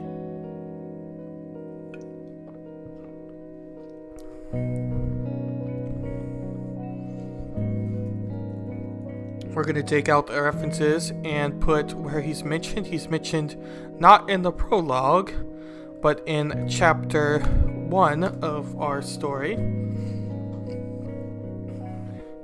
So we have backstory introduced in chapter 1. John is the head of the household and a fisherman, considered to be a fish whisperer. We have his personality traits: strong-minded, hard-headed, strict, yet knowledgeable. For physical traits, we have thick, black, curly, but kept short, and eyes, brownish black eyes that have hints of green. So similar to, I believe it was Sir Jester, but not the exact same. So I don't necessarily see anything to add there. We have for Leo Smith, we're going to do the same thing, take out references that will be added later, but he is, we're not quite at that stage yet. So we're going to go ahead and put where he is mentioned. Oops. Well, I guess we can do all caps, but that's not what I was looking for. Hello, Orkill. Hey, what are you working on? I'm working on, well, right now it's a campfire program. I'm not sure if you've heard of Campfire, but it's a program that allows you to kind of keep track of all of your characters and ward build and other things you want to do with it. There's a lot of things that get included within the Campfire program, but I'm working on my first kind of long story that's based off of the fall of the Roman Empire. So it's just after the fall of the Roman Empire. So now there's a small Roman Empire that still exists, but there's these other empires that are trying to become the new Roman Empire. So it's kind of a low fantasy type of book that I'm working on. And right now I'm just updating my characters that I have in my story and making sure everything is in the Campfire program, so I can help to keep track of writing my story. Because I'm not particularly that great when it comes to organization, so I wanted to make sure I have all my ducks in a row so a villager doesn't become a king, because that would not make much sense. So that's kind of what I'm working on right now. Hopefully I explained that pretty well, but just trying to make sure everything is organized and makes sense. So hopefully you're having a good day, Oracle, and a good start to the weekend, maybe if you're overseas, or a good Friday, depending on where you are located. So Leo Smith is the son of John Smith, and I think I'm gonna change John Smith just because that's kind of a cliche name. I don't want to really be stuck with cliche names or names that I've heard 1,000 times before. So I may change his name, but for now he is the son of John Smith. As you can see here, oldest son of the fisherman John Smith. We're going to put in the backstory, has a fishing encounter that leaves him with a scar that he won't tell the village about. The scar is on his hand and part of his arm. So we're still in the process of writing Leo Smith and the Smith village household in chapter 1. So there's going to be a lot more to add onto this later. But we need to think about some personality traits the older son of the John Smith would have. We do know that the John Smith household is the lead household of the village outside of the outside of the Unknown Empire. So, in a way, they're a part of the Unknown Empire, but if you know anything about medieval history, you know that a lot of villages were outside of the castle walls and not necessarily super protected. They were kind of a outer class of even the lower classes that existed within the castle walls. Orko says, welcome to the Twitch writing community. Thank you very much. This is my first stream, hence the title of the stream. But yeah, this is my first stream. I just made my account 3 days ago or so, and I've been kind of hanging out in other Twitch streamers' writing channels, and I've really enjoyed it, and decided to go ahead and stream myself. I do have another Twitch channel that I use a lot more. That I used a lot more than this one in the past on stream. So I used to stream on that quite a bit, but I decided to take a break from that one, and this is a lot more enjoyable than what I was doing on my other Twitch channel. Politics can get very draining, and writing is something I really enjoy. So I'm glad I went ahead and decided to stream and make this account. It is a really lovely and close-knit community. Yeah, from the brief streams I've been in, I've really enjoyed them. From Queen's Twitch, from Bop, I think his name was, and a few others that I've been in. Some really lovely people to be in their stream with, and really enjoyable. So I like I said, I'm really glad that I went ahead and decided to do it. Decided to step in with both feet, so to speak. So we don't have too many personality traits yet. But we'll add some personality traits here. We know that he is the son of John Smith. John Smith is the lead of the villagers and lead of his household. So he is a character that has a lot of respect. But the son may not necessarily want to be in that respect, and he may look up to his father, but he also may want to take over what his father has done. He may see it as his time to do so. So I want his son to be strong-headed, or strong-minded, whatever way you want to say that. We're also going to have his personality traits of stubbornness, of hard-headedness, yes, but also somebody that is... All of the words I'm thinking of relate back to strong-headed, really. So I think we're just going to keep with strong-headed and closed-minded. We could put that as another one. Closed-minded. But in positive traits, we could have something that is loyal to his family. So although he wants to take over his father or become his own person, he's still very loyal to his family and to ultimately the village. Oracle, I'm gonna lurk for a little bit because I just finished up my stream, but I'll probably be back to chat later. Oh yeah, lurk all you want. I don't mind at all. I lurk a lot in streams. It's yeah, I enjoy your comments, but yeah, go ahead. I don't mind that at all. Hopefully your stream went well as well. And I'll make sure to go over to your channel after I'm done here. I'll go ahead and make a note of that, actually, so I don't forget. Where do we have this? We'll just write it on here. We're gonna write your account so we can remember to go over to yours after I'm finished here.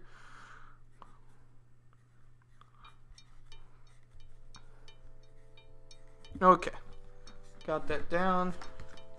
Alrighty, so, oops. Like I said, we don't know too much about these characters yet because I'm still in the process of writing them, but I think it's good to jot down some notes and then we can always reference our campfire sheet when writing these characters and kind of fleshing them out. So his physical traits we do have his physical traits. I think I'm going to have to go back to the document to make sure that we describe him in the same way. So let's go back over to our document. Excuse me. Let's go back over to here. We'll go to our story. And then we're going to go to Leo. Take a drink. Let's see. Where was he mentioned? Oops. We're gonna just do a search. There we go. Leo looks strikingly similar. In black, yet clearly hair, and they both have black Spanish eyes, green depending on the time of the day. So we're just gonna copy all of this and go back to our campfire program and put this in. But yeah, if you are someone that really struggles with like character organization and keeping all of the backstories the same and anything like that, I'm telling you, Campfire has done a really good job at keeping all of that straight.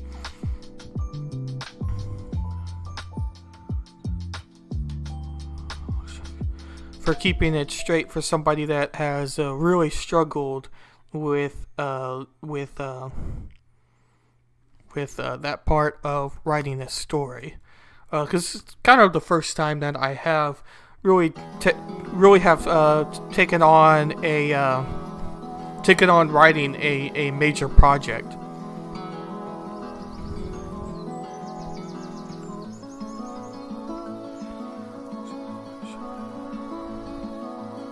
Blackish brown eyes. There's a lot of black as well.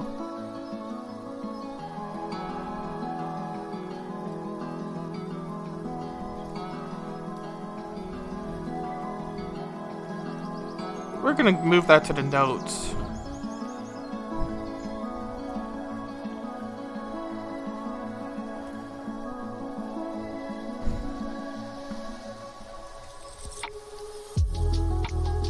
Yeah, there we go. Alright, so now we got that for Leo Smith. I don't think we have Isabel described yet in our story. As you can see at the bottom of this document, we have what we have next to do in our chapter. What I want to write next, so to speak. And we have to, here we go. Isabel, the daughter of Jenner. So yeah, we just have her mentioned here in the story. We're going to mention her, and then we're going to move on to the next part of what I need to do with describing the poor, comparing it to the rich, then mentioning Catherine. Then we're going to introduce our other two main characters of the Unknown Empire. Then we're going to go down to back to Catherine to end the chapter. That's at least my tentative outline for my chapter so far. We'll see if that comes to fruition, or whatever way you want to put that. But we still have to describe Isabel. I have somewhere in my research documents that we will go to here shortly. Actually, I think I'll go ahead and pull that up now. I'll go ahead and pull up those research documents. I should have pulled that up earlier, but that is okay.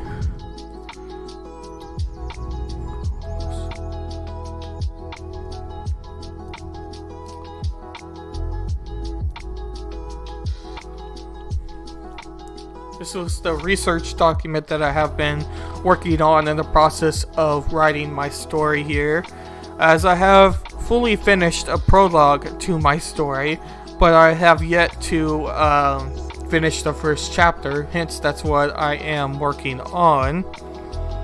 So we have our castle of the Unknown Empire being based off of the Dover Castle in history. We're going to scroll down to our bottom here.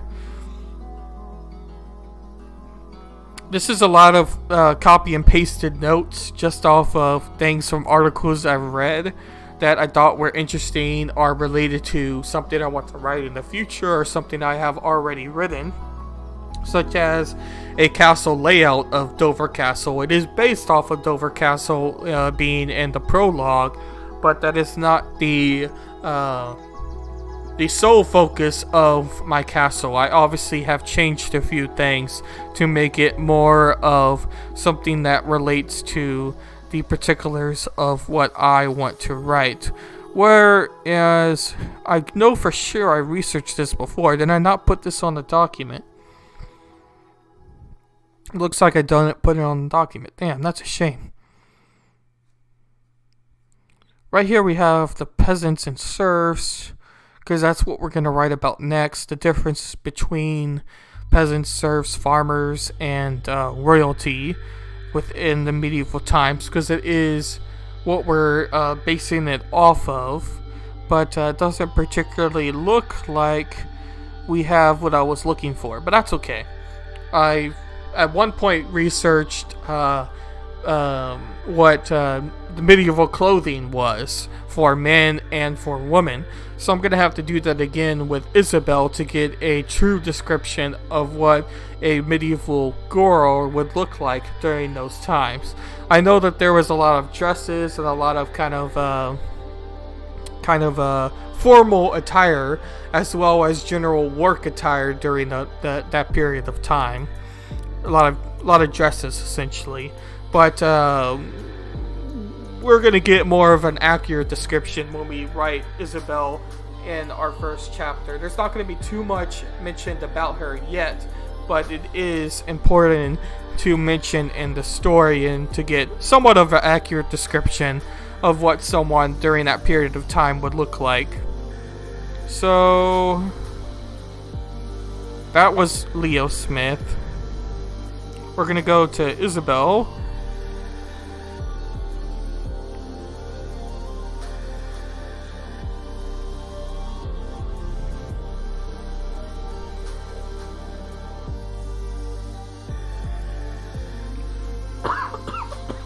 Excuse me. I'm still getting over a little bit of a cough. Hopefully that goes away in some time, but it's gotten a lot better than it was, so I'm happy for that. We have her mentioned in the story in chapter 1. Personality traits we have yet to include, but we know that she is shy, So we're going to go ahead and list that.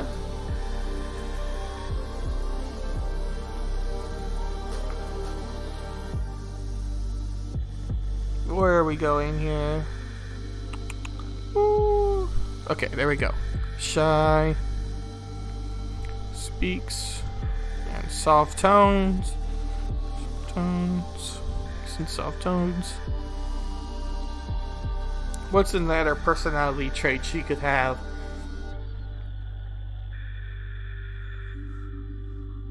I basically just need to Google personality traits. So I don't get things too similar from one another. But we'll just go ahead and keep that for now. We can come back and add more to it later, as we will. But we're just trying to get things updated on our notes here. So we already have her description.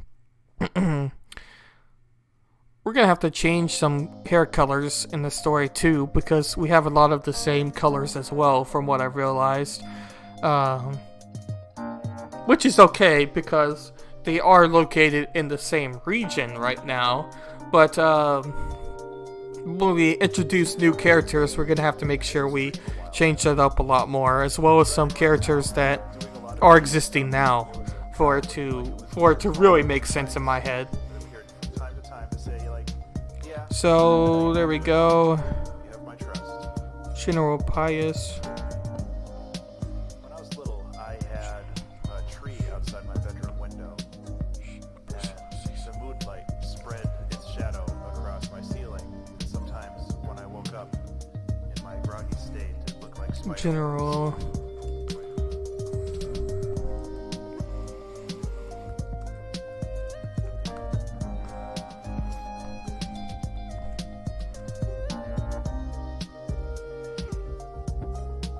Oh no, we don't want that.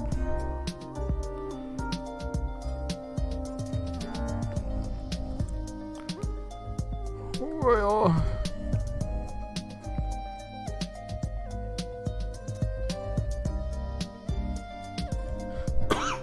we're gonna have to look up for our research Caesar so we can get an accurate description of what his personality would be.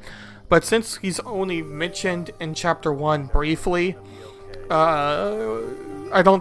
we're not really gonna focus on him right now, because there's many other things to expand upon. So we could skip on General Pius for now. But Isabel Smith is the main character we're going to be focusing on with the next part of what we're writing for the chapter. Oracle says, I don't suppose you have found your way to Twitch Writers Network Discord yet, have you? No, I have not joined the Discord yet. Yeah, I haven't made the Discord yet. You could definitely put the Discord in the description. Or not the description, but in the comments.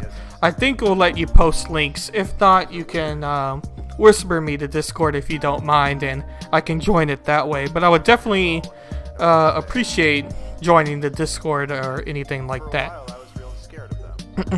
Let's see here. Soft tones. I think I'm going to have to research to get an accurate description, which I thought I did have. Yeah, no, it's not gonna let you post links. I wasn't sure if it had that feature or not, so I think you're gonna have to whisper me the link. And I might be able to change that feature later if I remember to do so, but that was something I put on for like bot spam or something like that. Let's see.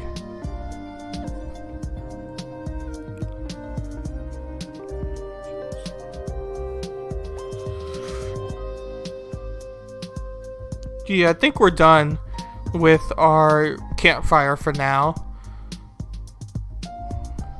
So we're gonna have to go back to our story, and then we can continue on. I think we're gonna have to go to some research of what people in that time were to wear, which I thought for sure I had in my research. I don't know where it went, because I thought for sure I had stuff on clothing, because that was something I was focusing on in a stream I had on my old Twitch channel that I was doing a lot of political stuff on, but I decided to make this Twitch channel solely focused on my writing. So I may have to go back and see if I can figure out what I looked up there, but I think it's easy enough just to research it again. But it is a shame, because I know I wrote some notes down somewhere. But this is simply the layout I am basing the castle, the first castle, also off of what that was very briefly described in the chapter. And that's something I'm going to have to go back and expand upon as well, because there's just a lot of vagueness in my description of what the castle looks like so far. But that's something that's easy to add to. Right now I'm just trying to get things written down. Then we can go back and expand on it, add some more detail, take out unnecessary things, and then we can edit. And that's the lovely part of writing, is editing. Lovely part. But as you can see, this was in April 27th of 2021, so there has been a lot of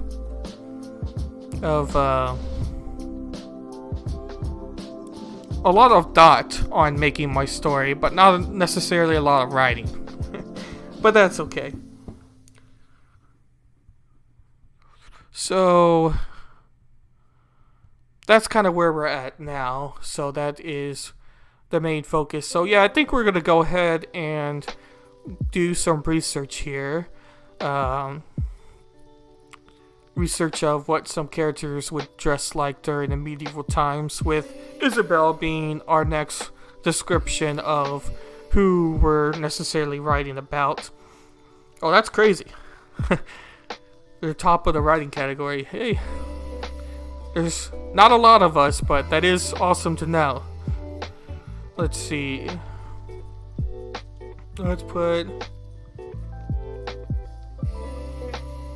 We'll let that load up here soon. I'm just trying to think of what I want to do next here.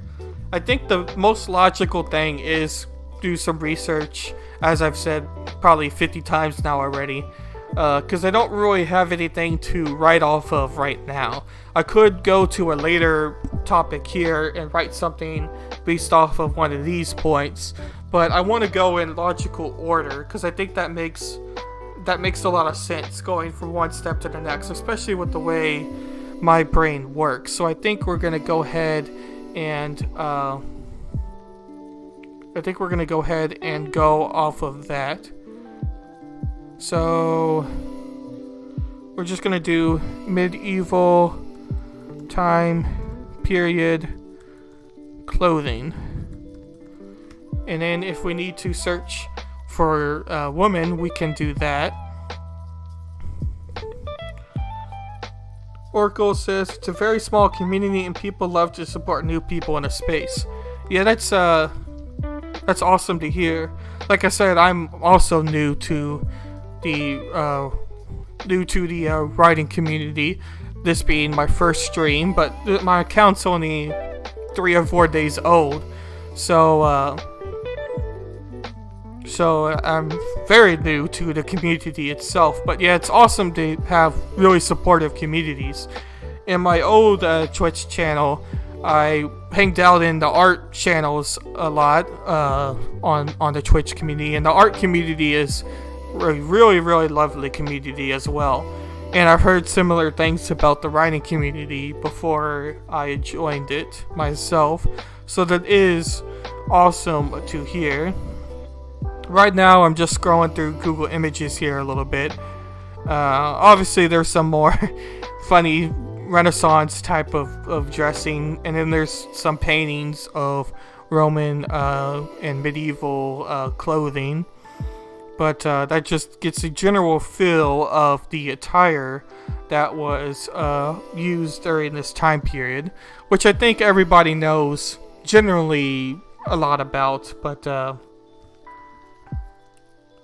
but some people may not know as much about as others. I'm not necessarily a history expert myself, but I do find this time period a very interesting time period, hence why I am doing this story on that as a particular that's why I'm doing my story about the medieval times, is because I enjoy medieval history quite a lot. So right now we're just kind of looking for a description of clothes, and we're going to move this over to here because that's where we're going to add our research to. We're going to go scroll down to the bottom of this so that we can add our notes, if it'll let me. Alright, there we go. I think. There we go. Alright. Clothing during clothing for men and women. We're gonna go ahead and bold this up. That's gonna be our next topic. We're gonna increase the font just a little bit so we know that this is a topic for our research document. We're gonna scroll down here, press that side button, drop this down to regular font. Alright, now we're ready to go. Alright, so let's see what they have to say here.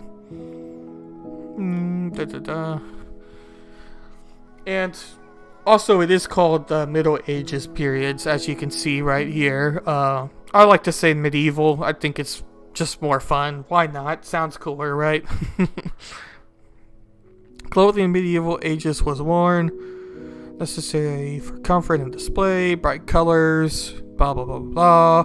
Okay, that's also another thing. From what I know about the medieval times already, clothing had its practicality as well as its fashion. So if you were living inside the castle walls, if you were living inside the castle walls, you were wearing a lot more decorative clothing, a lot more fashion type of clothing, even if you weren't royalty, just inside the castle walls, not even necessarily in the castle. If you are outside the castle and a villager, a serf, or a peasant, or any of those lower classes outside of royalty and outside of the castle walls, as I've already said, a lot of your clothing during daily day wear was a lot more practical type of clothing than, say, if you were going to a dance, so to speak, or going to some sort of get together, if you want to call it that. So clothing did serve multiple purposes there as well. But as you can see here, they have images, and I would like to say, a lot of times when you search about medieval time period, you get a lot of information about royalty and people that lived in higher classes. And we have to remember that that was only a very small fraction of people that existed in this time period of time. So when I am writing this story, I want a large amount of focus to be on lower classes and not just royalty. Let's move our document as well so we can actually read along with me here. Let me move my face to the corner. Oops.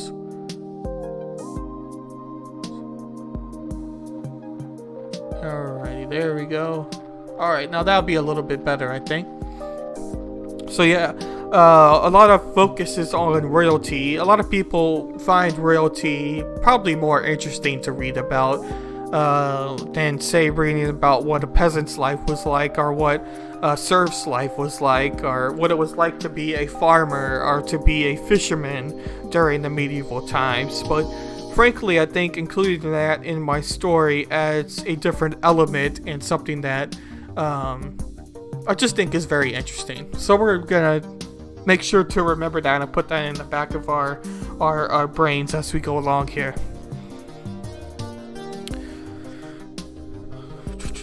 Clothes are generally the same for all classes, but with important different extra decoration. More and finer material was used, and for weather conditions, the metal, jewels, and fuel were. Outer clothes were not different between the sexes. That's a big thing there. Despite what we may have our thoughts about for this time period, there wasn't a lot of difference between a lot of what was worn during these time periods and during this time. So I think that is very interesting when we think about this period of time.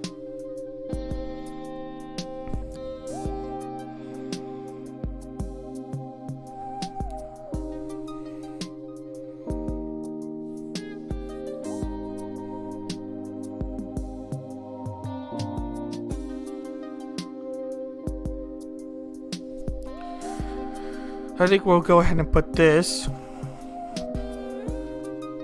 and we're just gonna copy and paste it into our document here for now, and we'll go back and only include the necessary parts as we go along.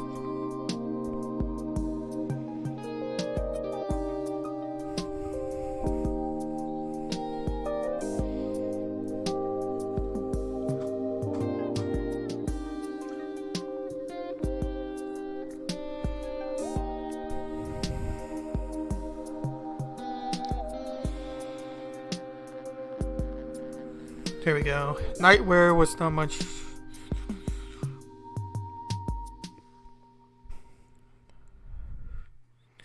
Nightmare was not much of a social indicator. Blah blah blah blah.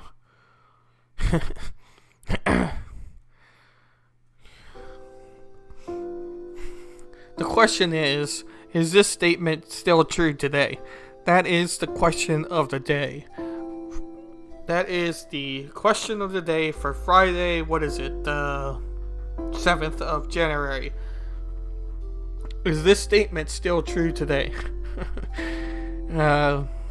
Anyway, I don't know why I find that so funny, but we're going to copy that as well.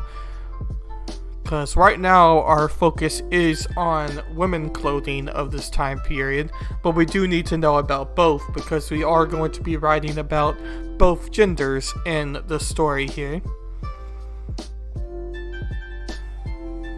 Oops.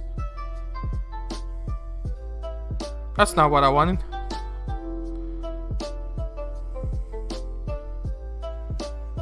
Both selections were long sleeve and shut at the front. Yeah, tunics were very common.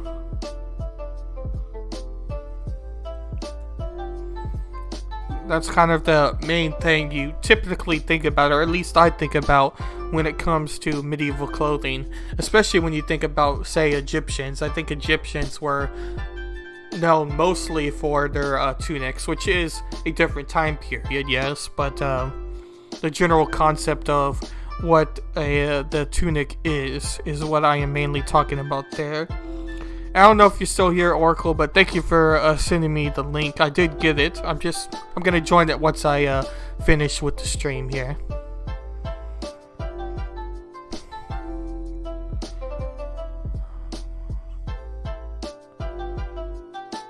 Two tunics.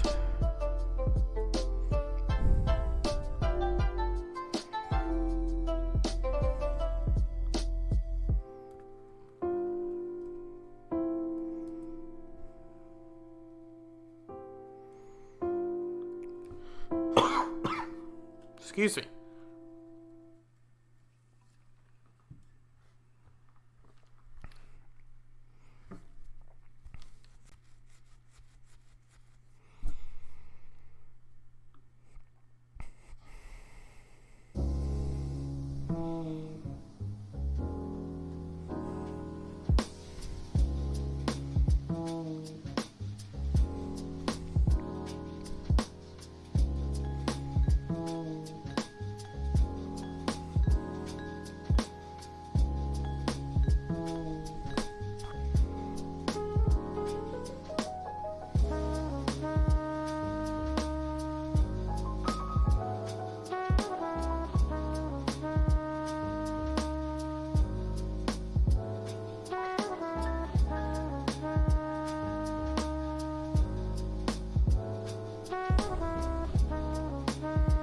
This is with nobility, but we'll still put it down in our notes because it is an important thing to know about.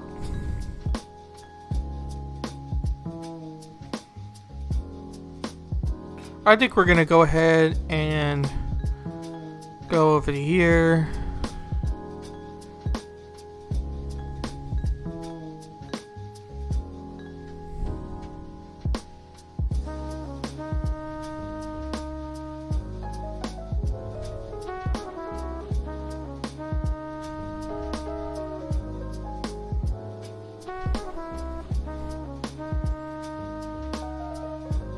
I'm gonna switch down to our channel, if it'll let us.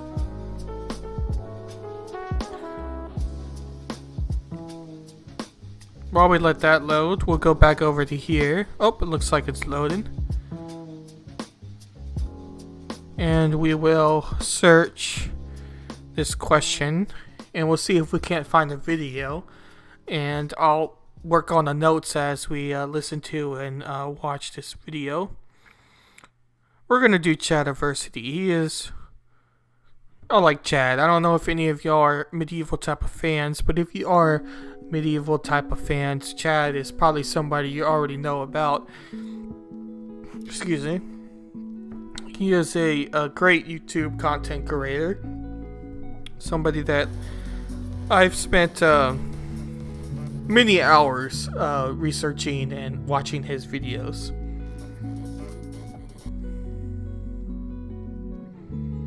From an early age, I felt I was meant for more.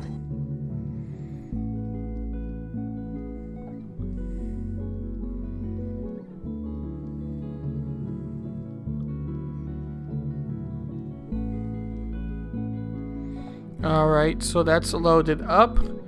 We're going to fix our screen here, and we're probably going to end with this. We may go a little bit longer, but let's see if we can't get this. We'll go down here.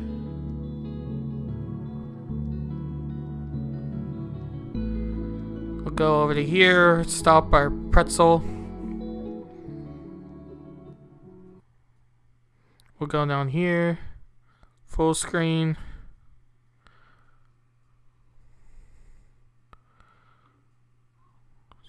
Alright, here we go.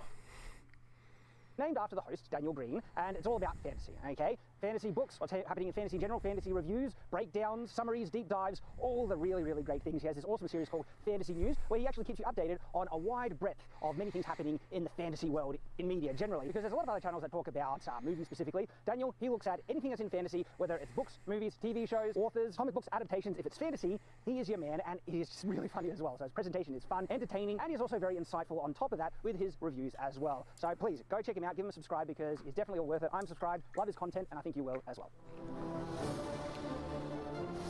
Shadowverse. Greetings, I'm Shad, and in this video it's my intention to try and break down some of the classic types of medieval garments so you can know and have a bit of a reference that you can look at as to what are they called, because that's actually been a difficult thing for me to figure out over the years of my medieval interest, because there's a couple of go-to things that people know, like tunic. And for those that don't know, he also has a book that he has written like 2 years ago, probably by now, which was I've heard is a pretty good book. I have yet to read the book. It is on my list of books to read, a long list of books to read, but it is on the list. So he's written fantasy and medieval type of genre books, and his channel is largely based off of the medieval time period and castles and swords, and he's also done analysis of movies and combat in movies and things like that. So he also is a writer, so I think that is a very cool thing. Tunics, cloaks, and surcoats to bards, because we've seen in fantasy. I have a whole video on the bards, by the way, where it does not mean what they think it means. I want to do the quote from Princess Bride. That's a tabard. You keep using the word. I don't think it means what you think it means. Anyway, it's a good video, okay? But you see a wide range. When I say wide, it's actually more specific that I've been able to discover than you might suppose, with actual specific names. But the tricky thing is, what I have also found, is that a lot of these names have a decent amount of overlap, where one garment could easily be identified as one or the other, and I'm going to go into that and try and share some of their specifics and also some of the confusion as to what might overlap and perhaps points of distinction that we can make. Now, the purpose of this video is to talk about garments, specifically things that you wear over your arms and chest, and not hats. Okay, hats are their own fashion thing in the medieval period. I'm not talking about boots either, okay? These are primary garments, undergarments, main garments, and outer garments as well. Outer garments like coats and things. What are they called? And I'll try and share where you find them and things. And so we'll start with the undergarment, and honestly, you could just call it that, okay? You just call it an undergarment. But another word is shirt. Yes, and shirts did exist in the medieval period. More often than not, okay, especially in the early medieval period, shirts were an undergarment, and they were a bit long, but the shirt is specifically something that you wear on your skin. And it's the thing that's going to get the most smelly and dirty because it's on the skin, picking up all the skin particles and things and sweat and oils and things. And so you would wear that in between that and your main garment, so you wouldn't have to wash the main one as much. Now, the other thing about the shirt being the undergarment is that if they're short, they can be longer, it varies, okay? You would wear it underneath because your main garment, for a lot of the medieval period, is going to be longer. I have a whole video just sharing the funny fact that what we would identify as dresses in the modern day are actually unisex. They were not identified to any particular sex for the large majority. There absolutely were fashion differences between men and women in the medieval period, but the length of the garment wasn't actually one of them for a large portion, okay? So watch that video for the details there. But having a long garment actually served a functional purpose in the medieval period, and that's a matter of keeping in heat, okay? Especially if you laid it with pants on top of that, it would keep you decently warm. And I forget the guy who made the video, I watched it a long time ago, but he does survival things, and he tried wearing a medieval tunic in the snow, and he found that it actually served really well to keep him warm. It was made out of wool. That wool things also served to keep you warm, but because it was longer, it kind of trapped the heat in even better. So that's actually one of the reasons why, even for guys, a decent number of the garments were longer, but there's actually some other interesting reasons as well. And this is something that I neglected to mention in the other video, but I think it's also really significant. Yeah, we're getting a little spotchy with our Wi-Fi here, but that is something we have been reading about here. We were reading about it in our last article there. A lot of the outfits during the medieval time period were unisex driven, meaning that both sexes could wear it. So that is something that is very interesting and something we already know about. Unfortunately, I don't know if we're going to be able to watch this video on stream. It's a little bit choppy and I don't want to have to keep pausing it. But I think we get the general gist of kind of what we were looking for there. I think we're still going to look at a few articles for medieval clothing before I necessarily write the story on that next part. So we'll have to see what in particular we are going to do as far as that goes. But I think we're going to go ahead and resume our music here.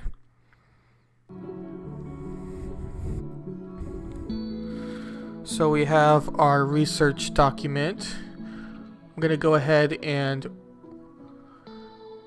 resize everything so it's a little bit easier to read.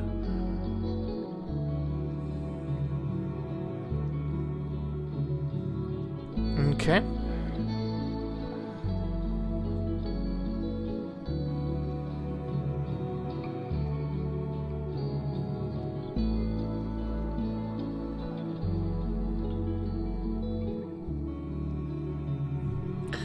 Sorry about that, I got a little distracted there.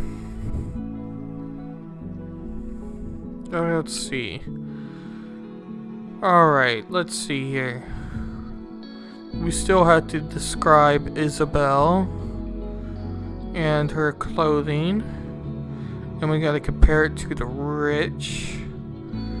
I think we're gonna go search for women. I'm just gonna try to get some more closer outfits together so that we know the exact details of what we are researching here. Once we get everything loaded up, if it decides to load.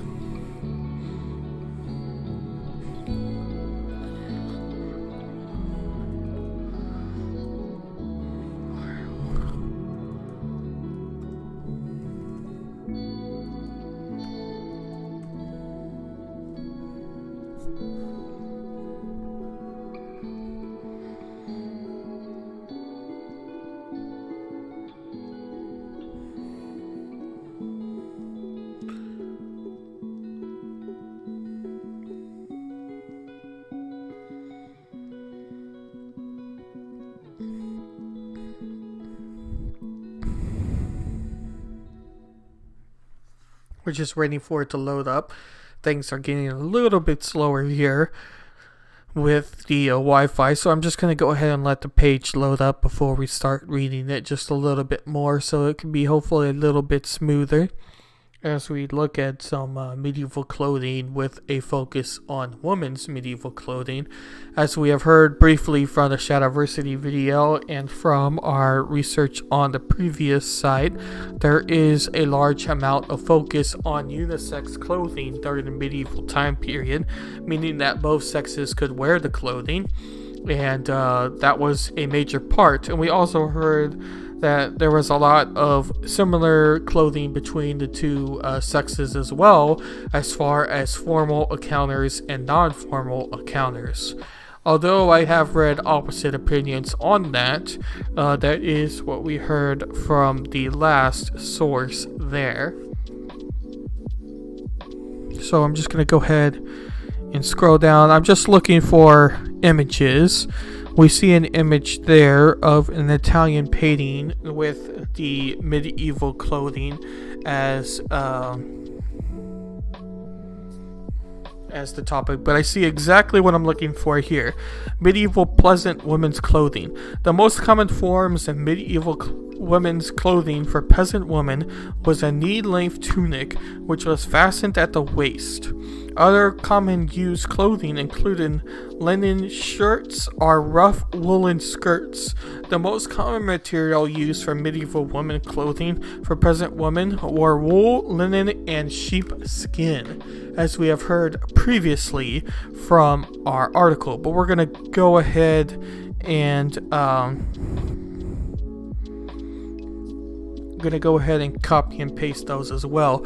But although there was difference between classes, I don't think there was too much of a difference between clothing within the classes, because there was a large amount of focus on generally being kept warm between both periods between all the classes that existed, which obviously makes sense. Everybody wants to be kept warm. And at this time, there were plenty other ways to tell the distinction between the different types of nobility or different classes within a system.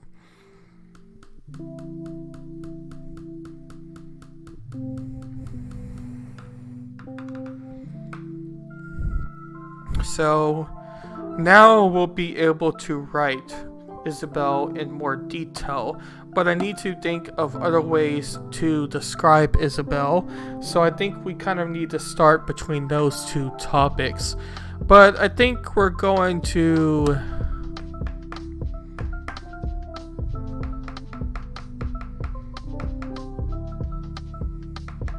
I'm gonna go take a break real quick. I'm gonna go to the be right back screen. I'm gonna get a drink, and then we'll continue to write Isabel's parts, and we'll see and go on from there. So thank you everybody for stopping by. I'm just gonna go ahead and put this on the be right back screen, and then we will continue once I get back with the drink.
Alrighty, we're back with the drink, and we'll resume for at least a little bit more. I'm not sure how much longer I'm gonna go for this particular stream, because I don't really want to rush what I am writing, hence my name. I'm not entirely sure the exact direction I want to go yet, but it'll be nice to get it'll be nice to get a little bit more done for each of the characters. So that's kind of the main focus.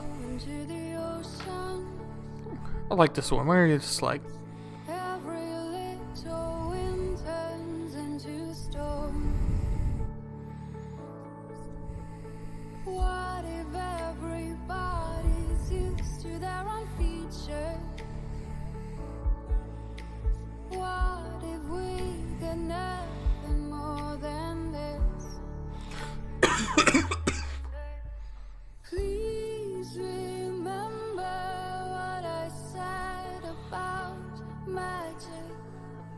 Remember what I told you about us. Please remember what I said about magic. Remember what I told you about us. About us.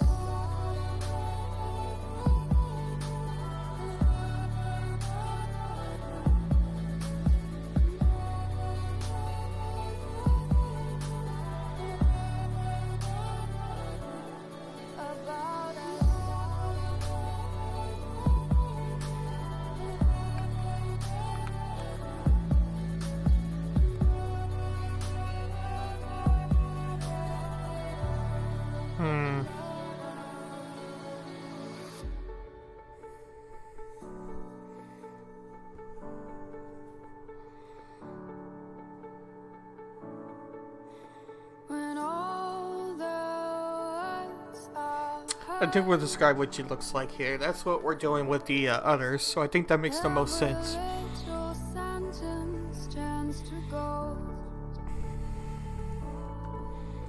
What if everybody's just alright? What if we got nothing more than this? Please remember what I said about magic. Remember what I told you about us. Please remember what I said about magic. Remember what I told you about us. About us.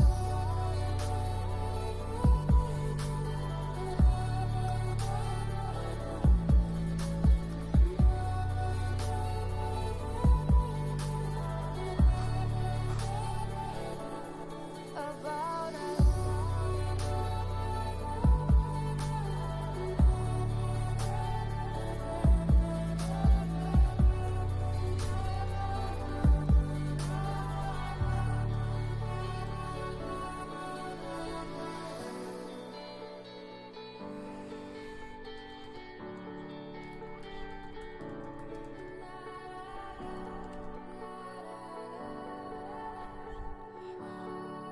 Dressing to her.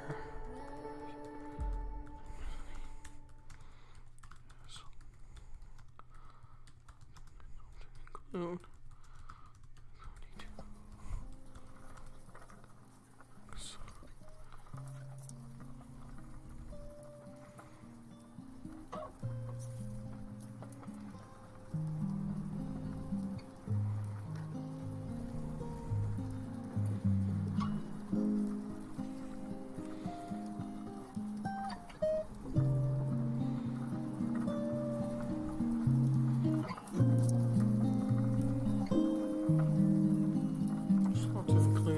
tunics that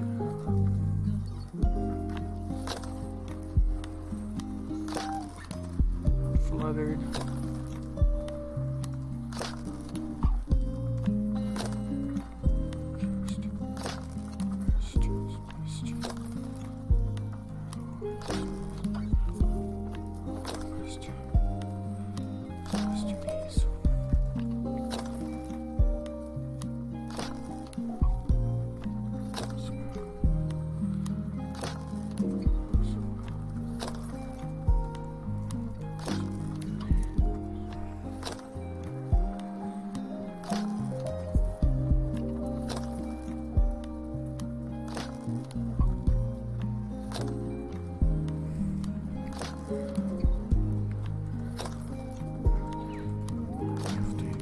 If they were bound to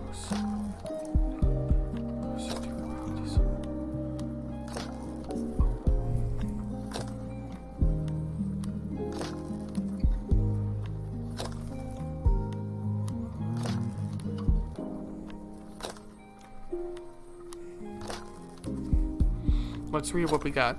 It's about the daughter of the Smith household, a put together yet shy, only speaking in the softness of tones. As most girls of the village, she always wore her brown under tunic with a matching brown top tunic.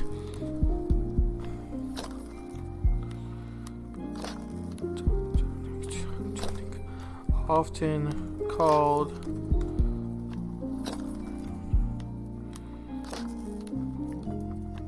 tabard.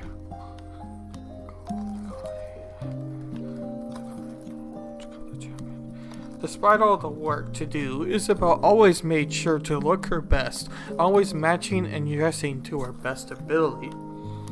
This would often include the two tunics that fluttered in the wind just past her knees as if they were bound to something.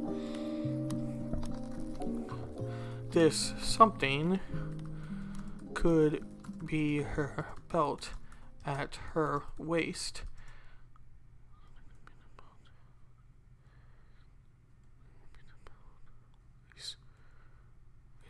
But all the girls had the same.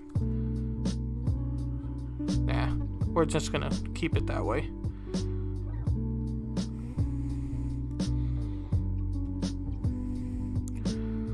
Despite Isabel's shyness,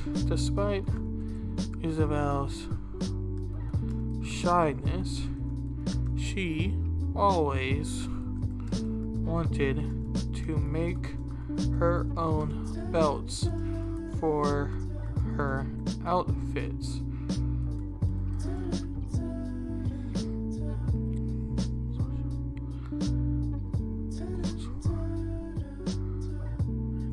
Often drawing extra attention to herself.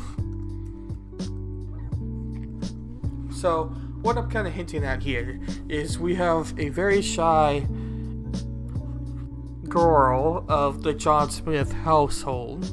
We have the brother of Isabel, Leo Smith, being in charge of the village's house and of their house.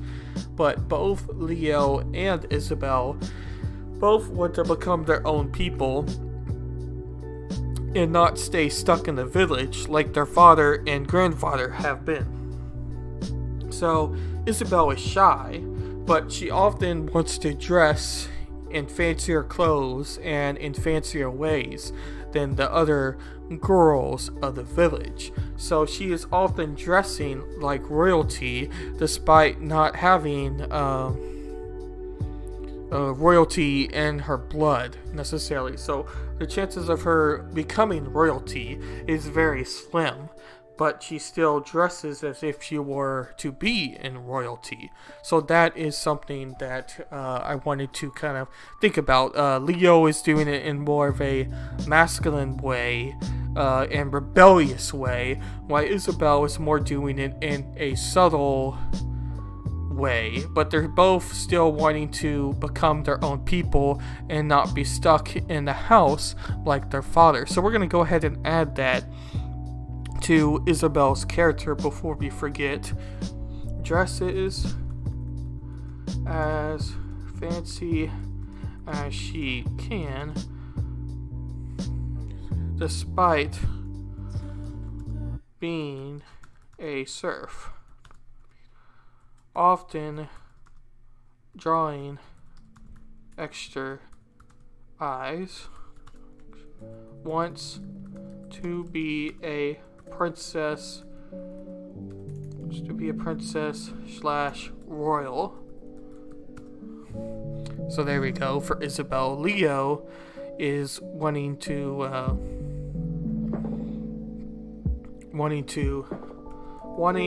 be his own person, step outside of the village, but hates royals. So he doesn't necessarily want to become a royal or become royalty, but he doesn't want to become a smith.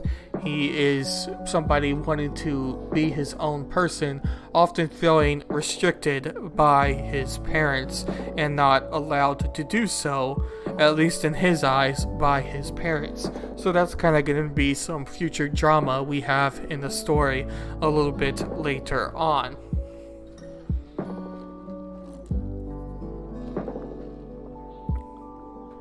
I'm going to quickly save this real quick before I forget.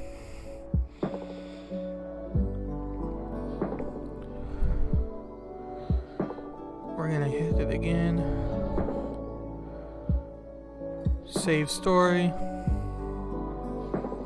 Okay, we have hit the save story. I did it twice just to make sure.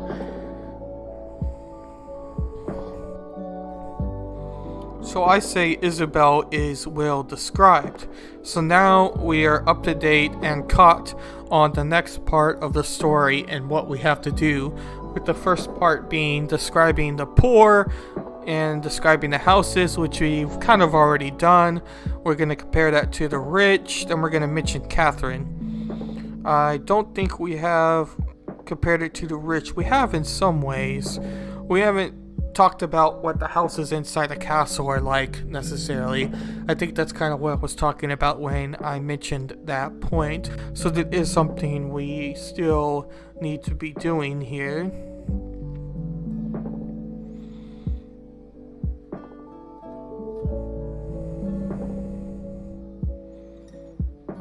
We're also not having much inner talk. It's all from a narrative perspective right now, which we can keep, but there isn't necessarily a lot of dialogue, at least in the first chapter. But we'll probably be ending that when we get to this part with introducing. We're going to have some dialogue there. So I'm not too afraid of that perspective there, but that is something to briefly mention here. Also, thank you Juice Tex and Oracle for giving me 2 follows. I'm not sure why my notifications are not working, but thank you for those follows. Also, thank you Author Alyssa Justice for your follow, and Elements EDS for your follow as well. Thank you. And also thank you Oracle for the raid about an hour ago as well.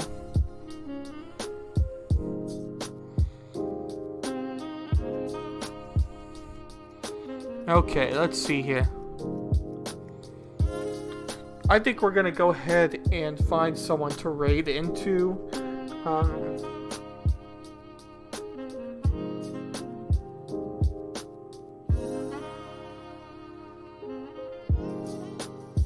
Let's make sure she's live and then we can raid into her.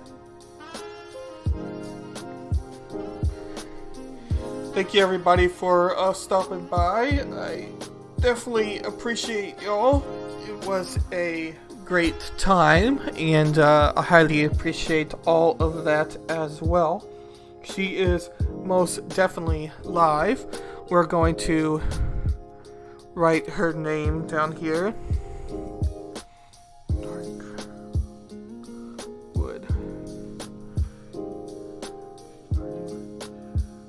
Okay.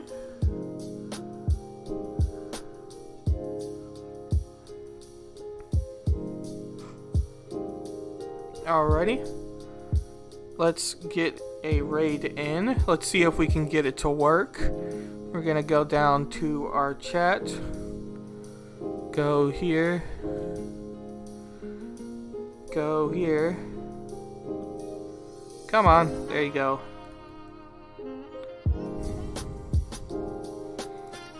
Raid channel.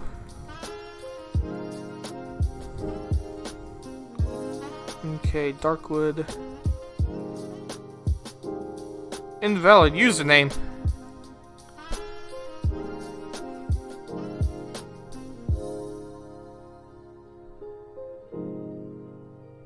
Let's try that again.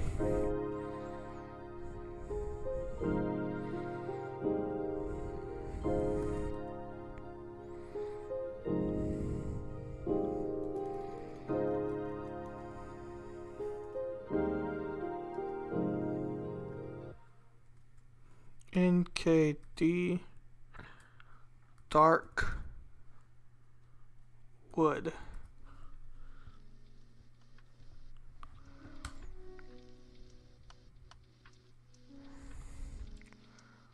Come on.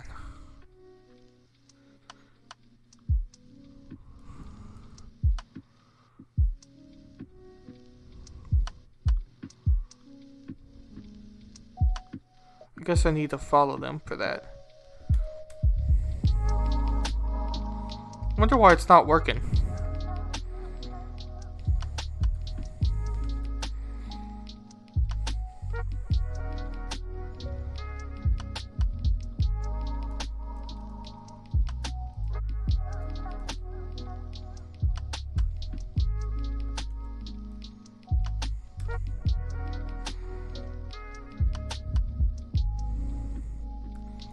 Come on.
Okay.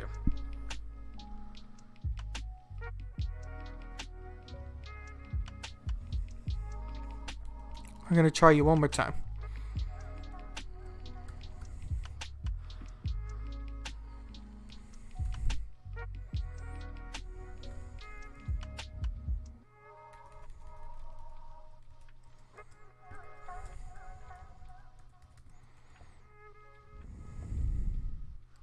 Let's try it over here.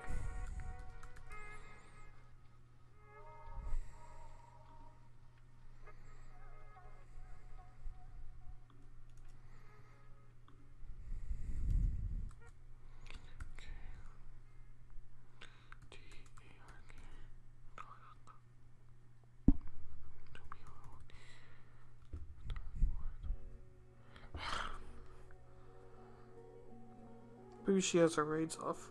That could be it.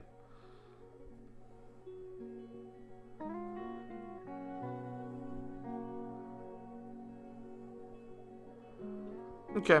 We're just gonna go to somebody I know. Well, don't know personally necessarily, but I've watched before. And she is live now. So we're just gonna go ahead and give her channel a watch. So we're gonna go ahead and click on her. Hopefully y'all all enjoy. I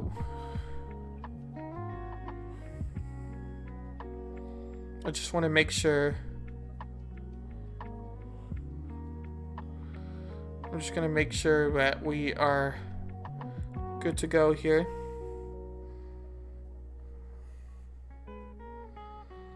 Oh, what the hell?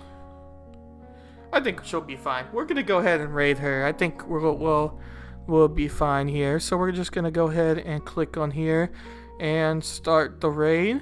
Thank you all for stopping by. Yeah, we'll have it in screen soon enough.